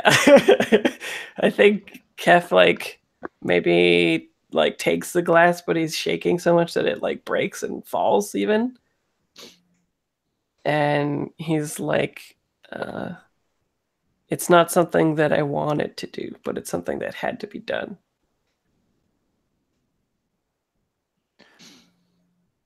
We'll talk more later, Captain. Or pilot. I just need to understand if I'm going to be expecting them on the other side. Honestly, I'm not sure what to expect next. We are going to talk about this. You are not going to avoid this. And so sure. He turns. He'll like take his shot, drink, and then go like calm his nerves, and then go like. And I picture the last thing is that we see him shutting the case on you as you go into cryosleep. So I think we cut forward. I was going to say as I head towards sure. my pod there, I am going to set on Ka to start like analyzing and scrubbing that schematic information that Kef put up. Like, you know, I still don't trust anything. Find out what this was for me. Find out what secrets are in this. Absolutely. There'll be the shot of you guys at Coriolis. This is all, you know, at a distance, so we don't hear any of the conversation, but we certainly see you delivering. We see Izzy Dien handing off the money to you and the bonus money from having recovered Ralph. And you see his son is there kind of clearly complaining about the treatment. And then you'll see Izzy Dan kind of nod, and you'll see a couple of people from the Coriolis Military Academy come and grab him and are carrying him off. And Izzy Dan kind of nods as his son is taken away for a 6-year stint in school there. And he thanks you, and then you see him hand over the passage credits for your trip to Algol, essentially to get you priority portal clearance and pay for that transit. And he will nod. Is that in addition to our payment? Yeah, he paid. That was the bonus. There's another bonus he offered you. Okay. So you guys have, I believe, 5,000 creds each, plus an additional 5 for having gotten Ralph. So 5K. So 10K each. No. 5K each, and then if you split it evenly, another 1,250 each. Are you saying we wouldn't split it evenly? Gazi, are you going to hide this from us? What hide? I mean, yes, there was some light pin working, paint scratching that needs to be reworked on the ship, but I think a good 1,000 extra each should be a good bonus for everyone. and I assume, guys, there'll be the shot of you seeing Kieran being met and greeted by her fiance. He has a dress for you. In fact, a couple of very nice dresses. Really? Yes. He seems to, he said he was going to buy you some nice clothing, and he has done that. And he will hand that off to you. She's pleased that he remembered and that he chose as well. And she tells him that. He seems pleased. You'll see him kiss Kieran on the cheek. And then if you have a few hours, he will take you to dinner. Right. I will let him be a good person. I mean, a gracious person. Gazi? What's your reaction?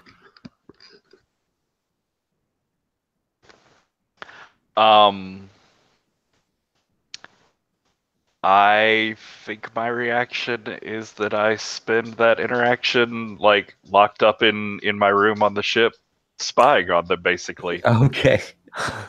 Writing Kieran's mind. Okay. I was going to say, you don't have to write Kieran's mind anymore, do you, if you've actually met her fiance? I don't know. Does that like... I would let you have that. That would be cool. Okay, then yeah. It is a little creepy because we do see that first-person view of you out to dinner with Kieran. It's really creepy anyway. Yes. And I think we can have the Kef. What's the last shot? Let's not do the scene between Kef and Yelchin, but Kef, when you arrive at the station, what's your reaction here? I think that just to signal what's going on, even like if it was a TV show, maybe he goes to like one of those maybe he goes to like a meeting, like it would be like sitting in a meeting or whatever, but not, being an alcoholic, but like just needing that kind of procedure and that kind of thing to help. Violence is not a solution for every problem. We have to understand. I know you're all decommissioned from the various troops, but you have to find a way to integrate with the daily life and embrace the path of the icons to become part of society. I kind of like maybe even it ends when they're like, does anybody want to have a talk or whatever? And Kef is like the only one that puts up his hand, and then it ends with like, my name is Kef or whatever. Yes. I love it. Is that cool with you guys? Yelchin, I want to start with the Yelchin Kef scene next time. Is that cool? Okay. I have a background question before we start. How did we come together? Did we establish that? We talked a little bit about that. Kef is the most recent addition to the crew. That's what I thought. Can we say that Yelchin was the one that recommended him to be brought onto the crew? Sure. That sounds good. Okay. You could even I kind of like the idea of Yelchin following me to the meeting or something too. Oh yeah, the shot pans out to see Yelchin observing. Yeah. Yeah, because stalking is just something that this group seems to do, right? Yeah. Well, and maybe being distracted by the Coal Anonymous meeting that's nearby. I don't need that. I'm in total control. Yeah, I like the idea of it being AA or like some sort of, like you were saying, like a veterans specific meeting, like the one in the Punisher or whatever. Yeah. Specifically for troops, but kind of the same safety net, right? Like, and program that they offer people.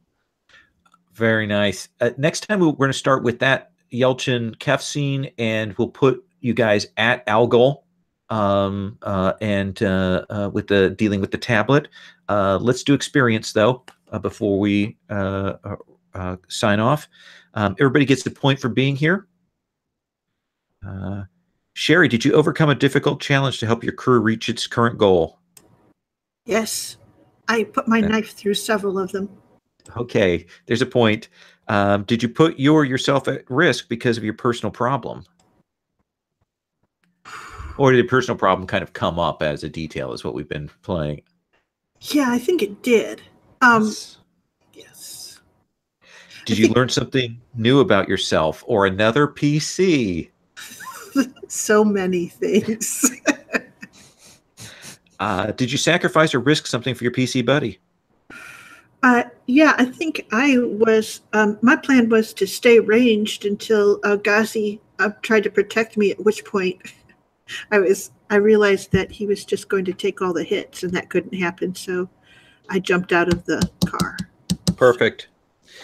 Did you act in accordance with your icon?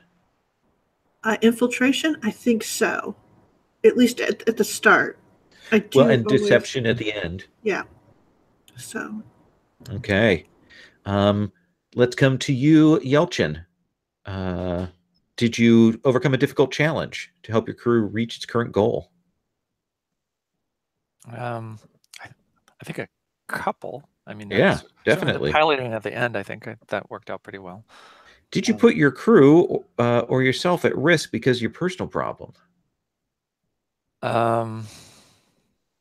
Did I? I don't think that came up this time around, did it? No, I don't know. I mean, it was sort of it was in the fiction and in the background, but I don't think it impacted anything. There's if you stealing that drone had any sort of impact, since it was from the reporter. Oh yeah, that's true. Definitely give you that. That's true, because we don't know what that reporter is going to do with the footage. Oh yeah, that will come back. Did you learn something new about yourself or another PC? Yeah, didn't we all learn about Kef? Yes.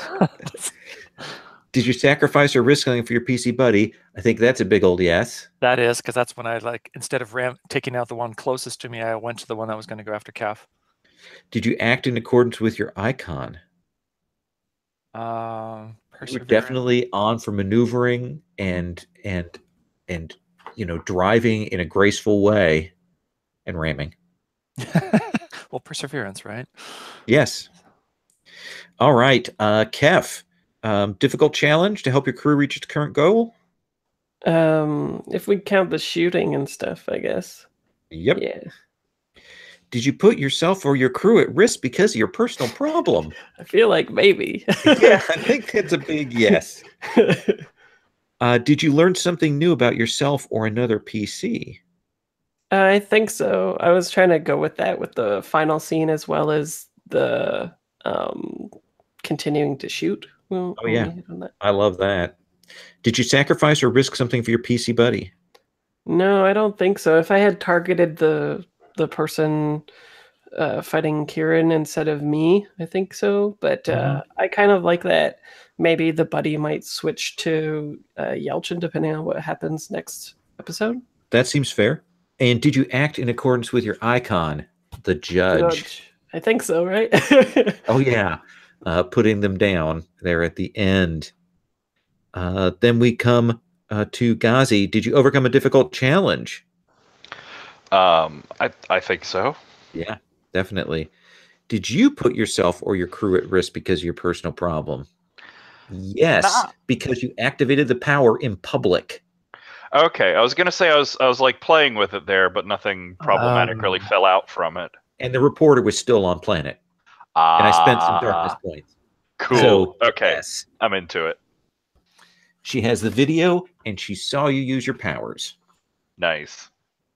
Is there like a visible effect? Oh yeah, his eyes turn gold. Oh, that's right. Yeah, start glowing. Did you learn something new about yourself or another PC? Why, yes. But Okay. to both. Yep. Because we've dug into some of the sister stuff this time. Yeah. Did you sacrifice or risk something for your PC buddy? I had shifted my PC buddy to Kieran this time. So yes. Definitely. Did you act in accordance with your icon? I don't think I really lived up to the merchant this time. Okay. A lot of punching, not a lot of talking. And actually, you did talk with Hatima. Oh, that's right. I'm going to say that whole scene was very gauzy. Oh yeah. Okay. No, I'll give you that. Okay. Cool. Thank you. If you have 5 points, you may spend that to buy new talent. If you have close to the amount needed for the cybernetics that you want, Yeah, I do. I have $9,000. then you are in good shape to buy the cyber that you want. So you can take a look at that and figure out what it is you want to buy, because there's some exciting stuff there. Yeah. And how much XP do you spend on cybernetics? It's 5 plus the money. Oh, okay. So how much money do you need? 7, I think. So you're in good shape. Yeah, 6 or 7 it was. Yeah, I think your reflexes thing was 7. Yeah. Yeah, that's the accelerated reflexes, +2 dexterity to acrobatic maneuvers. You get another 2 dice for initiative. 3 dice best one, so that'd be 7,000 beer for that. Yeah. Can you level up twice? I have 10 XP. Yes, absolutely. Cool. And is there any advantage to adding points to mystic powers? You make that roll to use them, which I haven't technically we're supposed to be making rolls for it. Oh, really? Oh, okay. I am ignoring that because it seems to me that's a little too much. So don't bother to invest in that. We've got one more session. We'll play as we've been playing. Okay. There are a lot more gotcha systems in this that I'm not leaning into. I